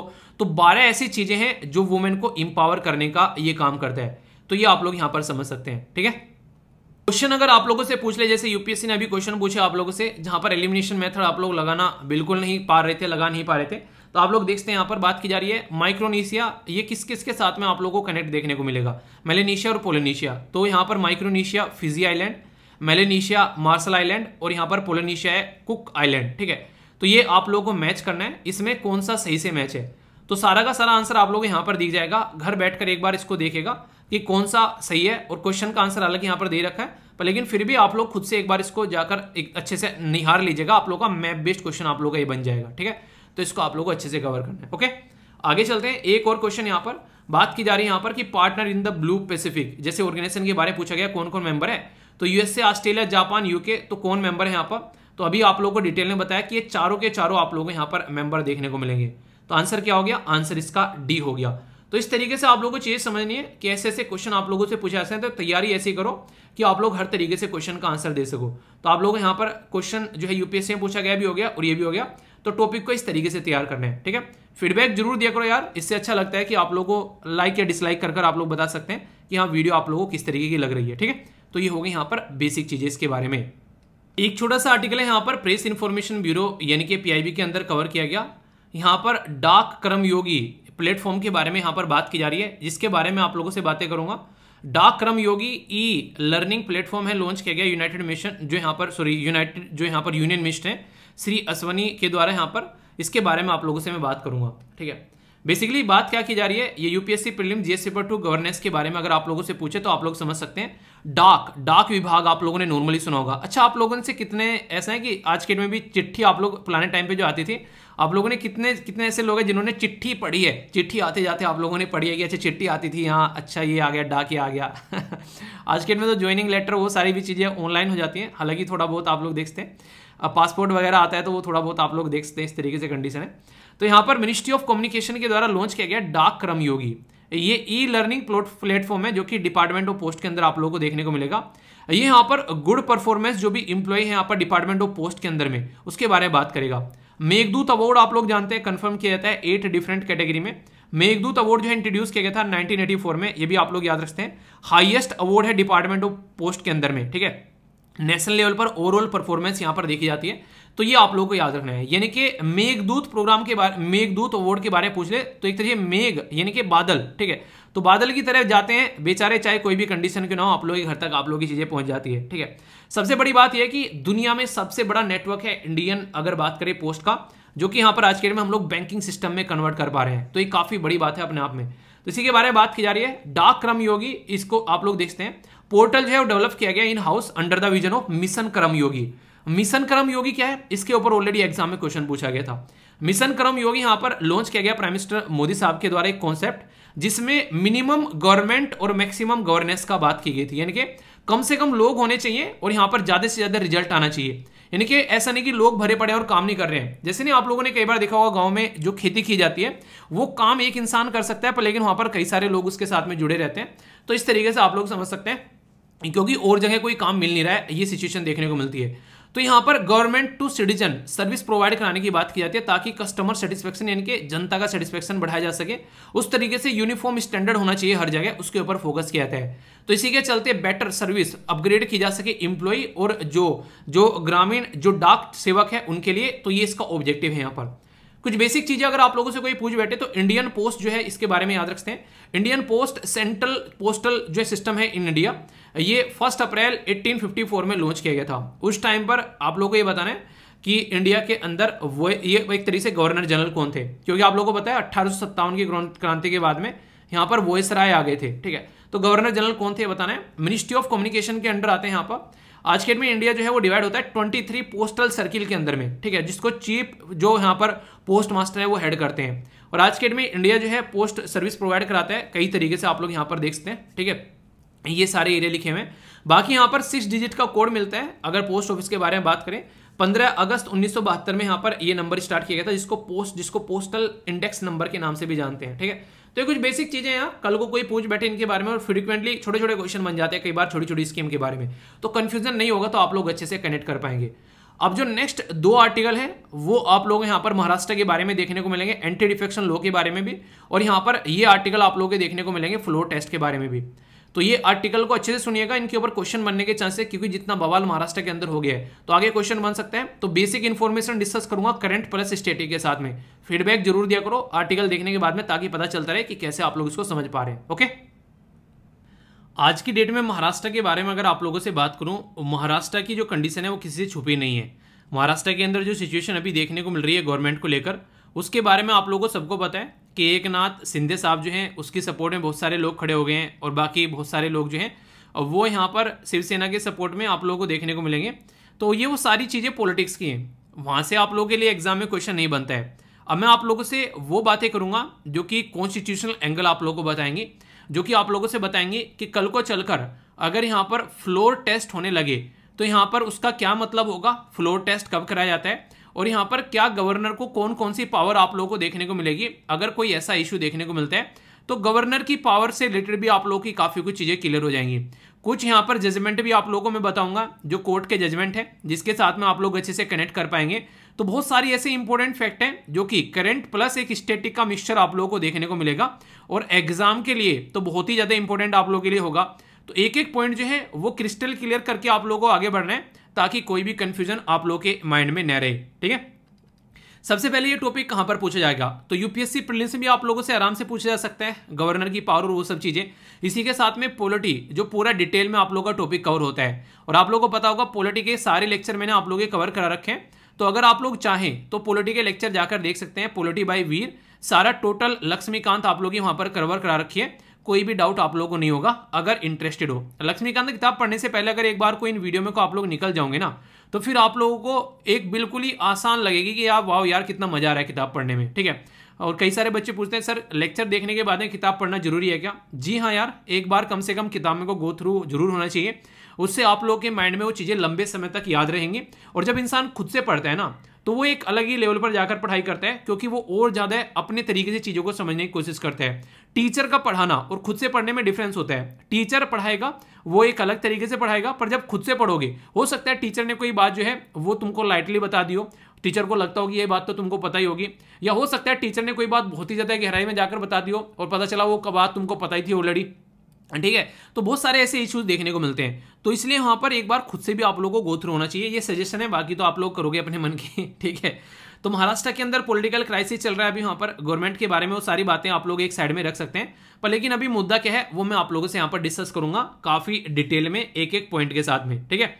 सबसे पहले अगर आप लोगों से बात करूं power related to governor, governor की जो पावर होती है कि फ्लोर टेस्ट कराना है, तो ये पावर गवर्नर की कैसी पावर होती है अगर उसके बारे में आप लोगों से पूछा जाए, तो इसके बारे में आर्टिकल तो है ये कुछ जो आप लोगों के सामने, पर आर्टिकल से पहले मैं आप लोगों को कुछ जजमेंट बताना चाहूंगा जिसके साथ में आप लोग अच्छे से कनेक्ट कर पाएंगे। ये जो दोनों जजमेंट है ये अपने आप में ही काफी इंपॉर्टेंट है यहाँ पर, और काफी कंट्रोवर्शियल जजमेंट भी यहाँ पर ये रहे। पहला जजमेंट जो है यहाँ पर ये है Nabam Rebia and Bamang Felix versus deputy speaker 2016 का केस है यहाँ पर ये, और दूसरा है Shivraj Singh Chouhan versus speaker of Madhya Pradesh जो लेजिस्लेटिव असेंबली है, ये 2020 का जजमेंट आप लोगों को देखने को मिलेगा। तो दोनों में क्या बोला गया है मैं आप लोगों को वो एक्सप्लेन करूंगा। तो यहां पर फ्लोर टेस्ट के बारे में हम लोग बात करेंगे, यानी कि किसकी मेजोरिटी है। मान लीजिए 200 मेंबर है यहां पर किसी पर्टिकुलर असेंबली के अंदर में, तो जो गवर्नमेंट बनाएगा उसके पास में कितनी वोट होनी चाहिए, तो कम से कम यहां पर 100+1 वोट होनी चाहिए, तो ये मेजोरिटी में आ जाएगा। पर लेकिन ये इंसान जो है इसके पास में ओनली 90 वोट है और यहां पर ये गवर्नमेंट चला रहा है, तो इसका मतलब है कि गलत इंसान, वो नहीं कहते एक तरीके से रोंग नंबर वोट एक तरीके से सरकार चला रहा है, इसकी तो मेजोरिटी जो है वो खत्म हो चुकी है, तो उसको चेक करने के लिए इसके पास मेजोरिटी है या फिर नहीं है, ये यहाँ पर असेंबली के अंदर में वोटिंग कराई जाएगी और उससे पता चलेगा कि इंसान के पास में कितनी वोट है, और वहां से पता चलेगा कि ये गवर्नमेंट चलाने लायक है या फिर नहीं, या फिर इसकी गवर्नमेंट को हटा दिया जाए। तो जो पहला केस था यहाँ पर नबाम राबिया वाला 2016 का, इसमें यह बोला कि अगर यहां पर लगे कि यहां पर आप लोगों के पास में पावर नहीं है, आप लोगों की असेंबली के एक तरीके से वो घाटे में चल रही है, यहां पर फुल मेजोरिटी में आप लोग नहीं है, तो गवर्नर के हाथ में सोल ऑथोरिटी नहीं है कि वो हाउस को समन करे। ये बोला गया है क्यों, क्योंकि गवर्नर जो है वो तभी समन करेगा जब काउंसिल ऑफ मिनिस्टर जो है वो वहां पर उसको एडवाइस देगी, उसके बाद में ही गवर्नर यहां पर उसको समन करेगा, अपने मर्जी से उसको समन नहीं करेगा। समझ में आ गया। गवर्नर जो है वो अपने हिसाब से काम नहीं करेगा, गवर्नर वही करेगा जो उसको चुने हुए नुमाइंदे बोलेंगे जो चुनकर आए हुए हैं, ना कि गवर्नर जो है वो एक अपॉइंटेड आदमी है। बताया ना अभी, गवर्नर जो है जो एक तरीके से गवर्नर जो है वो बिल्कुल आप लोगों को देखने को मिलेगा जैसे सेंटर पर प्रेसिडेंट है, स्टेट पर आप लोग गवर्नर देखने को मिलेगा, पर लेकिन प्रेसिडेंट के लिए तो हम लोग वोटिंग करते हैं बाकायदा, ठीक है, पर गवर्नर को तो अपॉइंट किया जाता है, तो अपॉइंटेड बॉडी में ज्यादा पावर नहीं होनी चाहिए इलेक्टेड बॉडी के कंपेयर में, जो कि गवर्नमेंट चुनकर आती है उसके कंपेयर में। तो ये बात बोलेगी पहले इसमें यहां पर जो 2016 का जजमेंट आया, पर लेकिन 2017 का जो यहां पर जजमेंट आया उसमें सुप्रीम कोर्ट के द्वारा बोला गया कि यहां पर जो power of the speaker to call the floor test, यानी कि स्पीकर को पावर दी गई है फ्लोर टेस्ट को यहां पर बुलाने के लिए, अगर स्पीकर को लगता है एक तरीके से क्या सही है क्या गलत है, प्राइमे फेसी एक तरीके से कि एक नहीं एक तरीके से पहले से चीजों को इस तरीके से सोच के चलना, हो सकता है कि ये गलत भी हो, पर लेकिन ऐसा कोई कंफर्मेशन नहीं है, ठीक है। तो यहां पर ये शब्द भी अपने आप में काफी इंपॉर्टेंट रखता है कि बेस्ड ऑन जो दिख रहा है वो वोट एक तरीके से स्टार्टिंग में हो सकता है सत्य हो, पर बाद में हो सकता है वो गलत भी हो, पर लेकिन जो दिख रहा है उसके बेस पर कि गवर्नमेंट जो है लग रहा है कि मेजोरिटी में नहीं है, तो अगर ये लग रहा है स्पीकर को कि गवर्नमेंट जो है वो अपनी मेजोरिटी खो चुकी है, तो फ्लोर टेस्ट जो है वो यहां पर करा सकता है। पर लेकिन इंपॉर्टेंट मुद्दा क्या है, इंपॉर्टेंट मुद्दा यहां पर ये कि आगे चल के लगे तो हो भी सकता है कि गवर्नर ये जो स्पीकर जो है उसको गलत लगा हो, वो मेजोरिटी में हो, पर लेकिन ये प्राइमे फेसी वर्ड इसीलिए यूज किया गया यहां पर कि बाद में हो सकता है वो झूठ हो, पर लेकिन अभी ये सत्य लग रहा है, ठीक है। पर लेकिन फिर भी कोर्ट ने ये हाईलाइट कर दिया साथ ही साथ में कि गवर्नर जो है वो इलेक्टेड ऑथोरिटी तो है नहीं, यहां पर वो नॉमिनेटेड ऑथोरिटी है, जो कि एक तरीके से नॉमिनेशन किया जाता है एक प्रेसिडेंट के बेस पर उस तरीके से, तो नॉमिनेटेड ऑथोरिटी को ज्यादा पावर नहीं दी जा सकती उन लोगों के कंपेयर में जो इलेक्टेड लोग हैं। तो ये काफी बड़ा मुद्दा यहां से निकल कर आया। तो कहने का मतलब है कि गवर्नर को ये पावर नहीं है, स्पीकर को पावर है फ्लोर टेस्ट के बारे में। तो ये दो अलग अलग जजमेंट यहां पर बोले गए जो कि सुप्रीम कोर्ट के खुद के जजमेंट है, जो कि आप लोगों से क्वेश्चन में पूछे भी जा सकते हैं और आंसर राइटिंग में भी आप लोग इन जजमेंट को यूज कर सकते हो। माइंड में क्लियर हुई बातें। थोड़ा सा और डिटेल में मैं आप लोगों को बताता हूं, ये जो टर्म है यहाँ पर ये मेजोरिटी को टेस्ट एक तरीके से मेजोरिटी को टेस्ट करती है कि जो चीफ मिनिस्टर साहब जो हैं वो यहाँ पर गवर्नमेंट चला रहे हैं वो मेजोरिटी में है, तो अगर डाउट हो गया चीफ मिनिस्टर के खिलाफ कि भाई साहब ये मेजोरिटी में नहीं है, तो प्रूफ करना पड़ेगा उसको अपनी मेजोरिटी। जैसे आप लोग बोलते हो ना कि कई बार बोले इंसान इंटेलिजेंट है, अच्छा इंटेलिजेंट है तो भाई साहब ये एग्जाम निकाल के दिखा, तो हम लोग माने अरे एग्जाम नहीं निकल रहा है, वैसे हम लोग बहुत इंटेलिजेंट है, ठीक है। तो कई बार आप लोगों को देखने को मिलेगा कि आप लोगों को इस दुनिया में प्रूफ करना पड़ता है। क्यों? क्योंकि पैदा तो यार हर कोई हो जाता है, पैदा होने में कोई बड़ा काम तो किया नहीं है, हर एक इंसान पैदा होकर आ रहा है धरती पर आने के बाद में क्या डिफरेंट करके गए हो आप लोग यहाँ पे, वो असलियत में असली चीज आप लोगों को देखने को मिलेगी। तो कोएलिशन जो गवर्नमेंट है, अगर कोएलिशन की गवर्नमेंट चल रही है तो सीएम जो है वो एक तरीके से यहां पर पूछ सकता है वोट ऑफ कॉन्फिडेंस के बारे में, एंड जो विन ए मेजोरिटी, तो मेजोरिटी यहां पर है या फिर नहीं है, यहां पर ये चेक किया जाता है जब कोएलिशन की बात की जाए, ठीक है। तो यहां पर ये मुद्दा आ सकता है।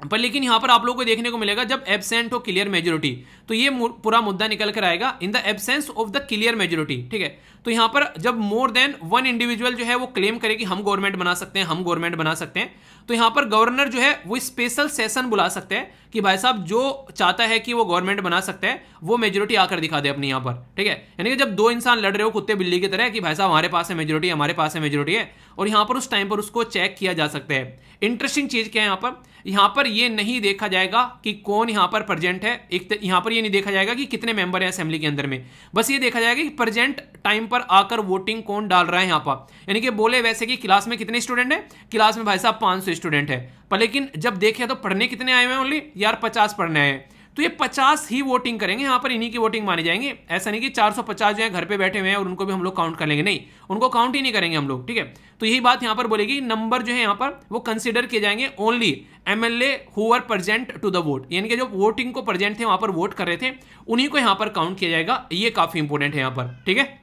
अब जो भी मैंने सारी चीजें पढ़ाई हैं वो यहां से आप लोगों को रिवीजन भी होता हुआ उसका नजर आएगा, और यहां पर कॉन्स्टिट्यूशन में क्या लिखा हुआ है उसके बारे में आप लोगों को पता चलेगा। और जब कॉन्स्टिट्यूशन को क्लियर करने के लिए कि कॉन्स्टिट्यूशन में क्या लिखा हुआ है, क्योंकि सारी चीजें कॉन्स्टिट्यूशन में लिख तो सकते नहीं थे, तो यहां पर बार बार टेस्ट कराए जाते हैं, और उसके चलते यहां पर वो टेस्ट करता है सुप्रीम कोर्ट कि ये सही है या फिर गलत है। आर्टिकल 174 जो है यहां पर वो बोलता है कि गवर्नर टू समन डिजोल्व या फिर प्रोरोग, यहां पर स्टेट लेजिस्लेटिव असेंबली, ये गवर्नर को पावर है। अब इतना बोल के छोड़ दिया, पर लेकिन रियलिटी में अगर आप लोग देखोगे तो काउंसिल ऑफ मिनिस्टर की एड एंड एडवाइस पर गवर्नर काम करेगा। आर्टिकल 174 में क्या लिखा हुआ है कि गवर्नर को पावर दे रखी है डिजोल्व करने की असेंबली, और एड एंड एडवाइस कौन देगा, वो कैबिनेट देगा, साफ साफ बोला गया।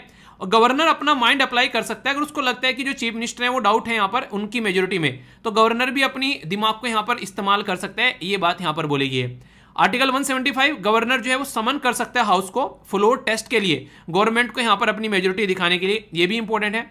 और यहाँ पर ये बात बोल दी गई है कि हाउस जो है जो सेशन में है यहाँ पर, ये आप लोग समझिएगा, स्पीकर जो है वो फ्लोर टेस्ट के लिए बोल सकता है, but assembly is not in session, तो गवर्नर जो है वो रेजिड्यू पावर रखता है 163 आर्टिकल के थ्रू यहां पर कि वो फ्लोर टेस्ट ला सकता है जब असेंबली सेशन में नहीं है। यानी कि असेंबली सेशन में उस टाइम तो कौन काम करेगा, वो स्पीकर काम करेगा, पर असेंबली सेशन में नहीं है तो गवर्नर काम करेगा, ये बाकायदा आर्टिकल 163 में बोला हुआ है।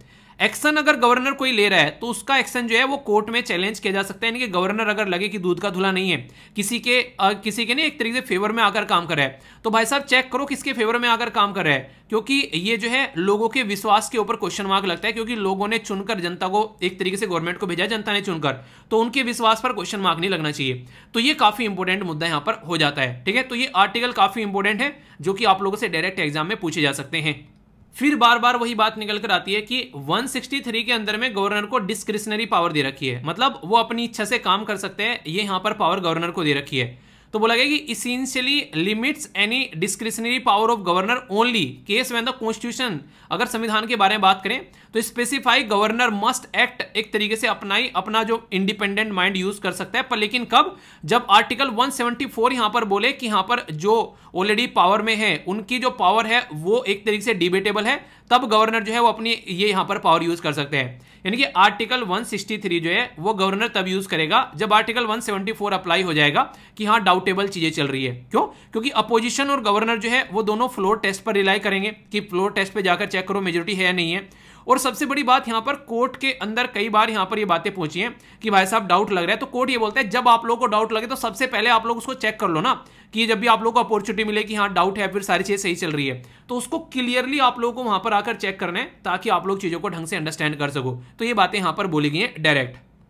तो ये सारी चीजें वो चीजें हैं यार जहां से क्वेश्चन ऑलरेडी पूछे जा चुके हैं और आगे भी क्वेश्चन पूछे जा सकते हैं, तो कोई भी डाउट आप लोगों को इसको लेकर नहीं होना चाहिए, ठीक है। और बाकी गवर्नर के बारे में बहुत सारी चीजें मैं आप लोगों को पढ़ा चुका हूं, बेसिक चीजें जो आप लोगों को पता होना चाहिए कि गवर्नर जो है वो आर्टिकल 153 से लेकर आर्टिकल 167 के अंदर जो पार्ट 6 जो होते हैं यहाँ पर, ये किसका, कॉन्स्टिट्यूशन का, तो स्टेट एग्जीक्यूटिव उसके अंदर में आती है। स्टेट एग्जीक्यूटिव के अंदर में आप लोगों को governor, chief minister, council of minister, advocate general, इसी के साथ में ये आप लोगों को 4 देखने को मिलेंगे।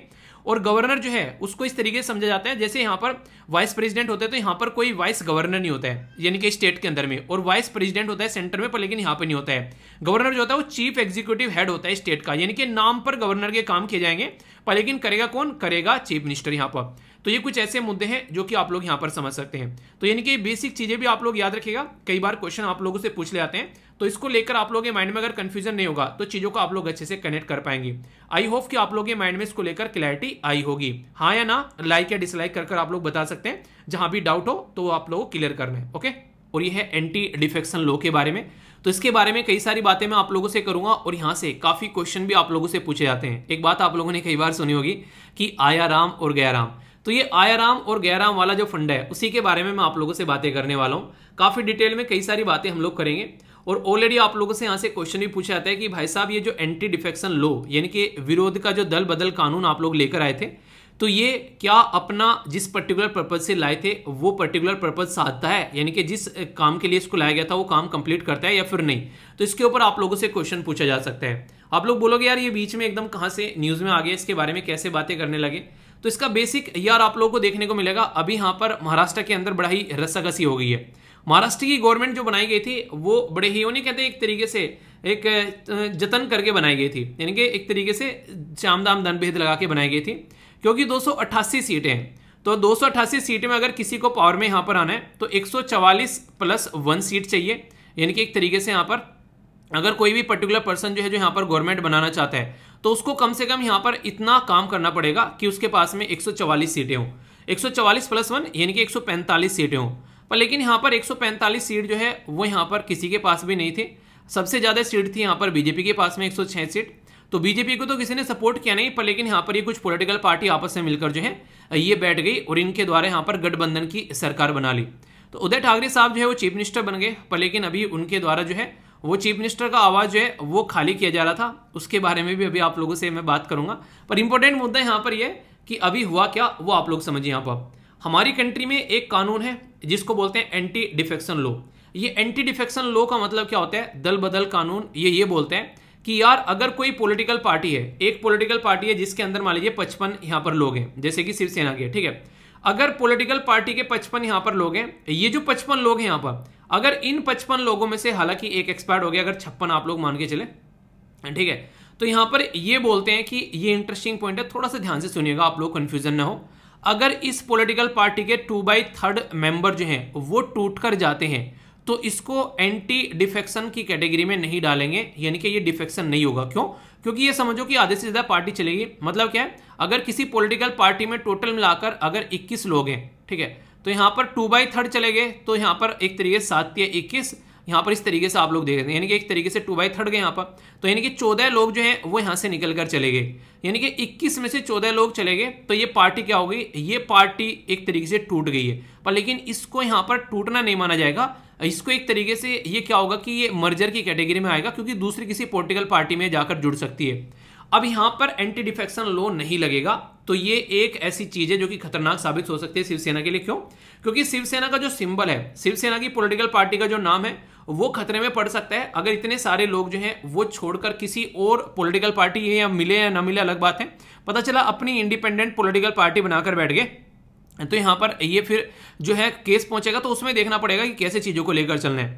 तो यहाँ पर इनके एक पर्टिकुलर एमएलए हैं जिनका नाम है एकनाथ शिंदे। तो एकनाथ शिंदे जो है वो टोटल 22 लोगों को यहाँ पर तोड़कर चले गए, और वो ये बोल रहे हैं कि 22 लोग नहीं, 35-36 लोग जो हैं वो मेरे फेवर में है। तो अगर ऐसा कुछ होता है तो यहाँ पर शिवसेना के ऊपर एक तलवार लटक जाएगी। तो इसी के चलते यहाँ पर ये सारा इशू देखने को मिल रहा है। तो एंटी डिफेक्शन कानून जो है वो फिर से यहाँ पर न्यूज में आ गया है, और इसी के चलते जो ये वीडियो वायरल हो रही थी काफी ज्यादा।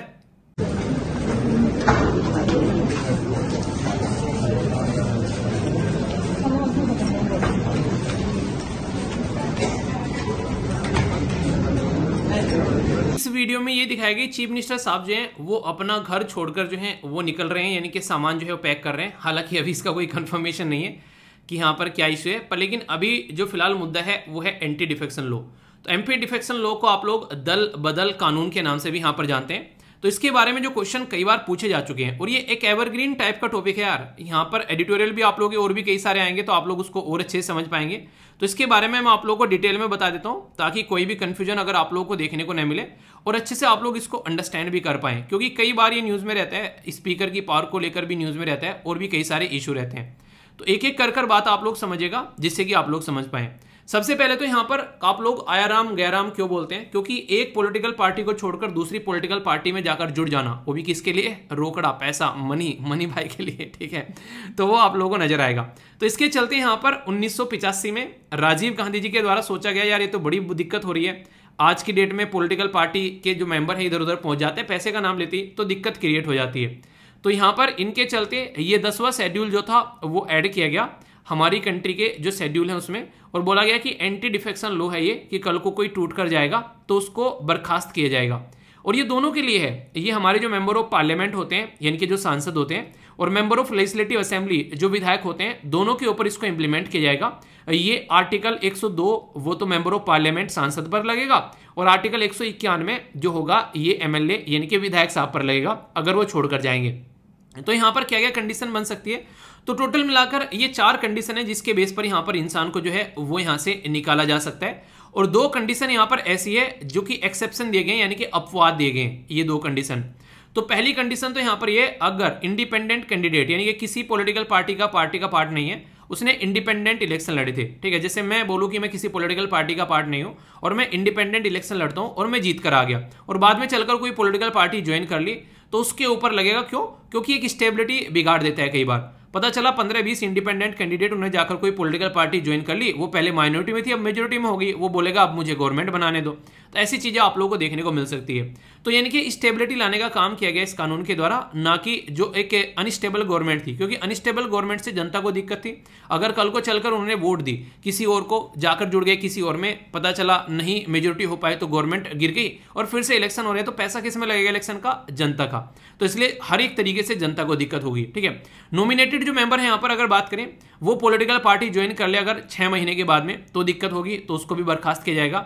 इसी के साथ में अगर कोई पॉलिटिकल पार्टी जो है वो यहाँ पर बोले मेंबर को, ये है ये वाली, अगर कोई पॉलिटिकल पार्टी जो है वो बोले मेंबर को कि भाई कल जो है ना वोटिंग डाली जाएगी और वहां पर जैसे हम बोलेंगे वैसे ही वोट करना है, यानी कि या तो सपोर्ट करना है या फिर एब्सटेन करना है, उसके बारे में डायरेक्शन दे और वो भाई साहब मानने से मना कर दे, तो पॉलिटिकल पार्टी उसको निकाल कर फेंक सकती है, क्योंकि उसी के टिकट पर वो जीत कर आया है। हालांकि यहाँ पर यह भी बोला जाता है कि इंडिपेंडेंट का मतलब ही क्या रह गया कैंडिडेट का, तो पॉलिटिकल पार्टी तो गले का पट्टा हो गया उसके, जिधर वो कहेगी उधर ही जाना पड़ेगा, तो खुद का क्या रह गया उसका।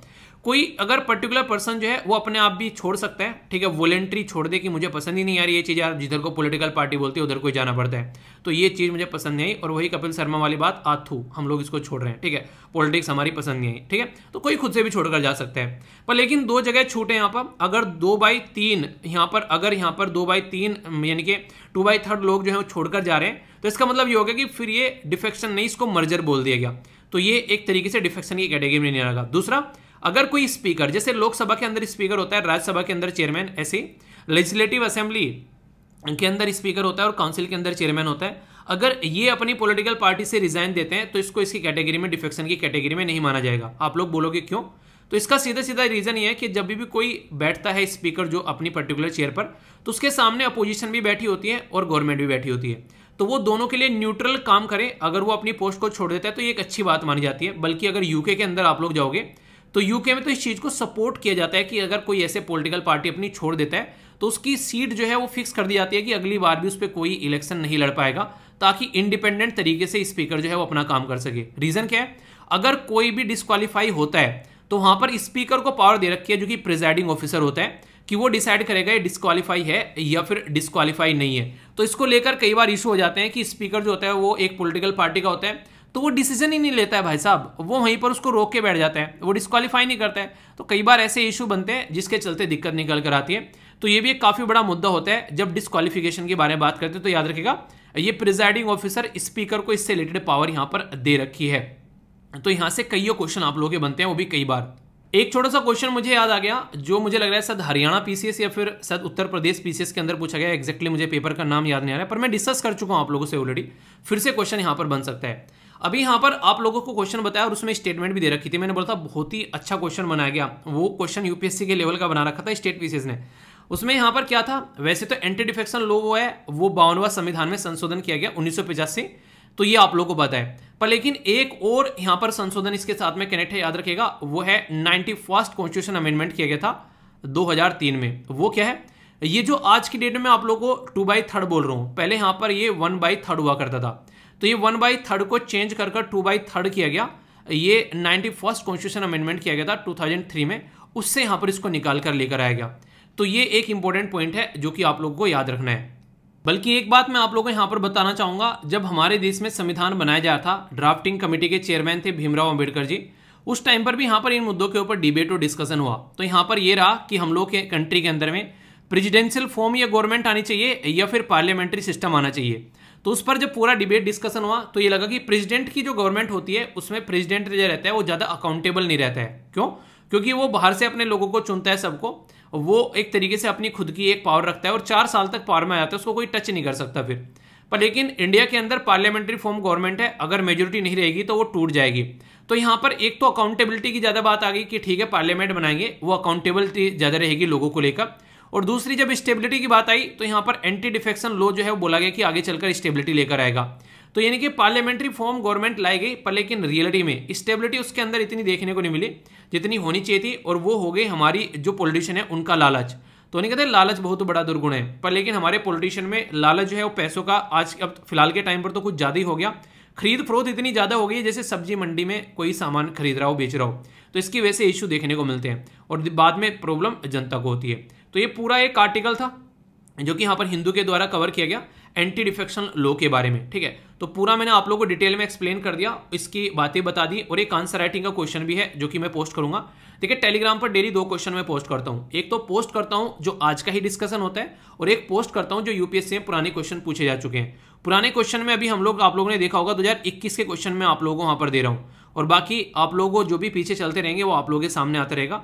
तो इसको अच्छे से आप लोग अटेम्प्ट करके चला करो, कोई माँ के पेट से सीख के नहीं आता है।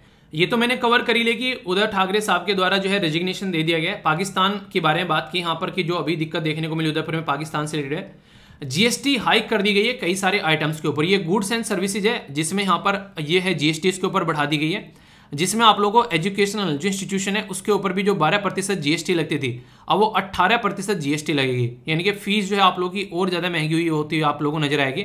रोड का कॉन्ट्रैक्ट रिले वगैरह ये सारी चीज़ें, और इसी के साथ में जो लोग प्रोटेस्ट कर रहे हैं कई सारे कि जीएसटी बढ़ा दी गई है यहाँ पर जो फार्म सेक्टर के ऊपर। ठीक है, 12 लगती थी 18 यहाँ पर लगने लगी। कई सारे और प्रोडक्ट के ऊपर गवर्नमेंट के द्वारा यहाँ पर जीएसटी बढ़ाई गई है, तो इसके चलते यहाँ पर काफी ज्यादा न्यूज में आ गया। तो इसके ऊपर कई सारे आर्टिकल आएंगे, पूरा जीएसटी के बारे में बैकग्राउंड इन्फॉर्मेशन के बारे में डिस्कस कर लेंगे अच्छे से, क्योंकि अभी इसके ऊपर एडिटोरियल भी लिखे जाएंगे कई सारे। ठीक है, तो कोई भी न्यूज रहती है आप लोग टेंशन मत लिया करो, क्योंकि आप लोगों को पता है अच्छे से कवर करता हूं। फिर जैसे आज के भी आर्टिकल आप लोगों ने देखे होंगे, डिटेल में फिर चीजें कवर हो जाती हैं आप लोगों की। इस तरीके से आप लोगों को चलना है। दिल्ली के चीफ मिनिस्टर साहब जो हैं वो बोल रहे हैं 12,000 बसेस लाई जाएंगी रोड पर 2024 तक का पूरा प्लान बनाकर यहाँ पर चल रहे हैं, और सीएनजी बेसिस बस आप लोगों को देखने को मिलेगी। इन्वायरमेंट फ्रेंडली चीजें यहाँ पर सामने नजर आएंगी, और दिल्ली के लिए जरूरी भी है, जितनी भीड़ भड़ाक दिल्ली में रहता है तो मेट्रो से काम नहीं चल रहा है, अकेले से ये जरूरी हो जाता है। जैसे कि यमुना वाटर का लेवल जो है 1965 में इतना कम था जितना अभी आप लोगों को देखने को मिल रहा है। तो दिल्ली जल बोर्ड के द्वारा ये बातें बताई जा रही है, तो दिल्ली के लिए काफी शंका का रीजन बन जाता है अगर ऐसी सिचुएशन यहाँ पर देखने को मिलती है। अभी दिल्ली मेट्रो के बारे में मैं बात कर रहा हूं जैसे यहाँ पर, तो इंसान कुछ ऐसे हैं जैसे LGBTQ कम्युनिटी, ये प्रॉब्लम फेस करते हैं हर जगह। इनको गलत तरीके से ट्रीट किया जाता है, मेल और फीमेल तो जानते हैं, पर इनकी बात आती है तो हम लोग ढंग से ट्रीट नहीं करते हैं। उसी के बारे में बात की जा रही है, तो ढंग से ट्रीटमेंट मिलना चाहिए, ये उसी के लिए गुहार लगाते रहते हैं। इवन दिल्ली मेट्रो के अंदर भी ये ईजी फील नहीं करते हैं, ऐसी बातें यहाँ पर बोली जा रही है। तो देखते हैं क्या कंडीशन यहाँ पर निकल कर आती है। बाकी ये वही सारी बातें हैं कि उदयपुर में जो भी सिचुएशन देखने को मिली, तो यहाँ पर अभी शांति बनाए रखने की बातें की जा रही है। और देखिए यार, आप लोगों को भी शांति बनाकर रखनी है थोड़ा सा जितना हो सके। गवर्नमेंट जो है वो अपना काम कर रही है लॉ एंड ऑर्डर को मेंटेन रखने का। बाकी तो आप लोगों को सिचुएशन जो है वो एक तरीके से समझ में आ ही रही है क्या चल रहा है, तो थोड़ा सा उसके बारे में याद रखते हैं। राजस्थान के अंदर अगर बात करें, यहाँ पर तालिबानी स्टेट बोल दिया गया बीजेपी को, बीजेपी के द्वारा, क्योंकि राजस्थान के अंदर जो है कांग्रेस की गवर्नमेंट है। तो यहाँ पर जो पॉलिटिकल पार्टी के ब्लेम गेम है वो भी आप लोगों को जारी देखने को मिलेंगे। अच्छी बात खबर यहाँ पर यह कि आज हमारी कंट्री में 3 सैटेलाइट लॉन्च किए जाएंगे इसरो के द्वारा, PSLV C-53 के थ्रू। तो 55वीं फ्लाइट है यहाँ पर इसरो की, ये आप लोग समझ सकते हैं। बाकी और भी कई सारी इन्फॉर्मेशन आएगी जैसे ही लॉन्च होता है, उसके बारे में फिर और बेसिक इन्फॉर्मेशन आप लोगों को देखने को मिलेंगी। ये कार्टून है, इसको आप लोग क्या समझते हैं, इसको देखकर आप लोग क्या बताना चाहेंगे, क्या क्या दिखाने की कोशिश कर रहा है ये कार्टून। अगर आप लोगों को पूछूं यहाँ पर पिक्चर परसेप्शन टेस्ट के बारे में, तो आप लोग यहाँ पर बता सकते हैं, जो भी यहाँ पर बता सकते हैं। देखता हूँ कौन कौन से बताता है, ठीक है। तो बताइए इसके बारे में आप लोग क्या सोचते हैं। दिल्ली के अंदर बोला जा रहा है कि G20 की मीटिंग होगी, जो कि पहले कश्मीर के अंदर बोला जाता, पर लेकिन जैसी सिचुएशन देखने को मिल रही है तो उसके अंदर सिक्योरिटी को ध्यान में रखते हुए दिल्ली को यहाँ पर रीजन बनाने की बात की जा रही है। तालिबान के अंदर जब से यहाँ पर अर्थक्वेक आया, उसके चलते यहाँ पर USA के ऑफिशियल बात कर रहे हैं उनके साथ में, ताकि खाना पीना कम से कम कुछ प्रोवाइड कराया जा सके। खस्ता हालत हो चुकी है यहाँ पर। जो बाइडेन पता नहीं क्या चाह रहे हैं आज के डेट में, दुनिया को एक अलग ही डायरेक्शन में लेकर चल रहे हैं। अभी यहाँ पर पूरे यूरोप के अंदर बोल रहे हैं कि मिलिट्री का एक सिस्टम जो है वो सपोर्ट करना पड़ेगा एक अच्छे से, यूक्रेन के अटैक को ध्यान में रखते हुए। मतलब ये इंसान जो है और कुछ तो मिल नहीं रहा है, मुझे लग रहा है बस एक चीज़ को पकड़ के बैठ गया। चलिए जो भी है देखते हैं आगे क्या चीज़ें चलती हैं। उधर रसिया जो है वो भी कोशिश कर रहा है कि यहाँ पर कुछ ना कुछ जुगाड़ किया जाए, तो डॉलर के ऊपर डिपेंडेंसी कम करने की बात की जा रही है। अल्ट्राटेक जो सीमेंट आप लोग नॉर्मली देखते हैं, उसको बोला गया कि चाइनीज युआन में पेमेंट किया जाए, तो रुपी युआन और यहाँ पर जो रूबल करेंसी है उसके ऊपर काम करने की बात की जा रही है। आज का सुडोकू है, टेलीग्राम पर भी शेयर कर दूंगा, इसको आप लोग जरूर अटेम्प्ट कीजिएगा। इससे आप लोगों को माइंड की स्टेबिलिटी बढ़ती है, आप लोगों की नजर आएगी। ओके, आज के SLV कमांडो है यहाँ पर नितिन सिंह, काफी अच्छे से इनके द्वारा आंसर दिए गए। आपको भी पार्टिसिपेट करने हैं और अच्छे से आंसर देने हैं, जो भी क्वेश्चन आप लोगों से पूछे जा सकते हैं। अच्छा लगता है जब आप लोग अच्छे से पार्टिसिपेट करते हैं, तो मेरा भी एक तरीके से और क्वेश्चन पूछने का मन करता है, ठीक है। तो अच्छे से पार्टिसिपेट किया करो यार। 5 काफी इंपॉर्टेंट नए शब्द आप लोगों को जानने को मिलेंगे, 5 वोकैबलरी जो आंसर राइटिंग में भी हेल्प करेगी। वोकैबलरी रहती है तो स्पीकिंग में भी हेल्प होती है, और इसी के साथ में आप लोगों को अंडरस्टैंडिंग में भी हेल्प होगी। जब भी आप लोग कोई पैसेज पढ़ोगे CSET पेपर के अंदर में, तो आप लोग समझ पाओगे। NDA CDS के अंदर में डायरेक्ट आप लोगों से जो एंटोनिम सिनोनिम्स पूछे जाते हैं, वहां पर भी आप लोग इनको लेकर चल सकते हो। बैंकिंग और SSC के अंदर भी ये यूज किए जाते हैं। कर्व का मतलब होता है नियंत्रण करना, आप लोगों को सेंटेंस फॉर्म करना है इसके ऊपर, ठीक है। यानी कि किसी चीज को कंट्रोल करना, चेक एंड बैलेंस बना के रखना। इसी के साथ में कंजक्चर, अनुमान लगाना। आप लोग किसी चीज के बारे में पता नहीं है, पर फिर भी अनुमान लगाना ये ऐसा हो सकता है, ठीक है। इंटरव्यू में ऐसा नॉर्मली बोल देते हैं कि सर पता तो नहीं है, पर फिर भी मैं इसके बारे में थोड़ा सा एक तरीके से गैस कर सकता हूं, अनुमान लगा सकता हूं, यानी कि इनकम्प्लीट इन्फॉर्मेशन के बेसिस पर अनुमान लगाना, ठीक है। हेरल्डेड का मतलब होता है शुरुआत किसी चीज का होने का, कि कुछ होने वाला है, ठीक है। तो एक तरीके से अंदेशा लगाना वाली बात बोल सकते हैं। RRR मूवी किस ने देखी है? RRR, उसमें आप लोगों ने देखा होगा, वो लड़ रहा होता है कि मुझे अंग्रेजों का हथियार खाना चाहिए, तो आर्सेनल बोलते हैं शस्त्रागार, ठीक है, जहां पर वेपन वगैरह रखे होते हैं। ओके, अंतरिम का मतलब होता है अंतरिम, यानी कि इंटरव्यू, एक तरीके से इंटरवीनिंग, यानी कि बीच का मध्यस्थ वाला कोई। इंटरिम गवर्नमेंट के बारे में आप लोगों ने सुना होगा, तो वो आप लोगों को देखने को मिलेगा। तो पांचों के पांचों शब्द जो है काफी इंपॉर्टेंट है। कई सारे बच्चे अच्छे से इसके ऊपर सेंटेंस फॉर्म करते हैं। एक्सपेक्ट करता हूं कि आप लोग भी सेंटेंस फॉर्म करोगे। ओके, आज की जो यूनेस्को वर्ल्ड हेरिटेज साइट है यहाँ पर ग्रुप ऑफ म्यूनामेट एट पत्तदकल, तो ये पत्तदकल जो पर्टिकुलर एरिया है, ये आप लोगों को ये यहाँ पर बागालकोट डिस्ट्रिक्ट कर्नाटका के अंदर देखने को मिलेगा। कर्नाटका से जो आता है, शायद आप लोग जानते होंगे इन सब लोकेशंस को, ठीक है। पीरियड्स जो है वो 8th सेंचुरी का है, और यूनेस्को वर्ल्ड हेरिटेज साइट बनाया गया 1987 में।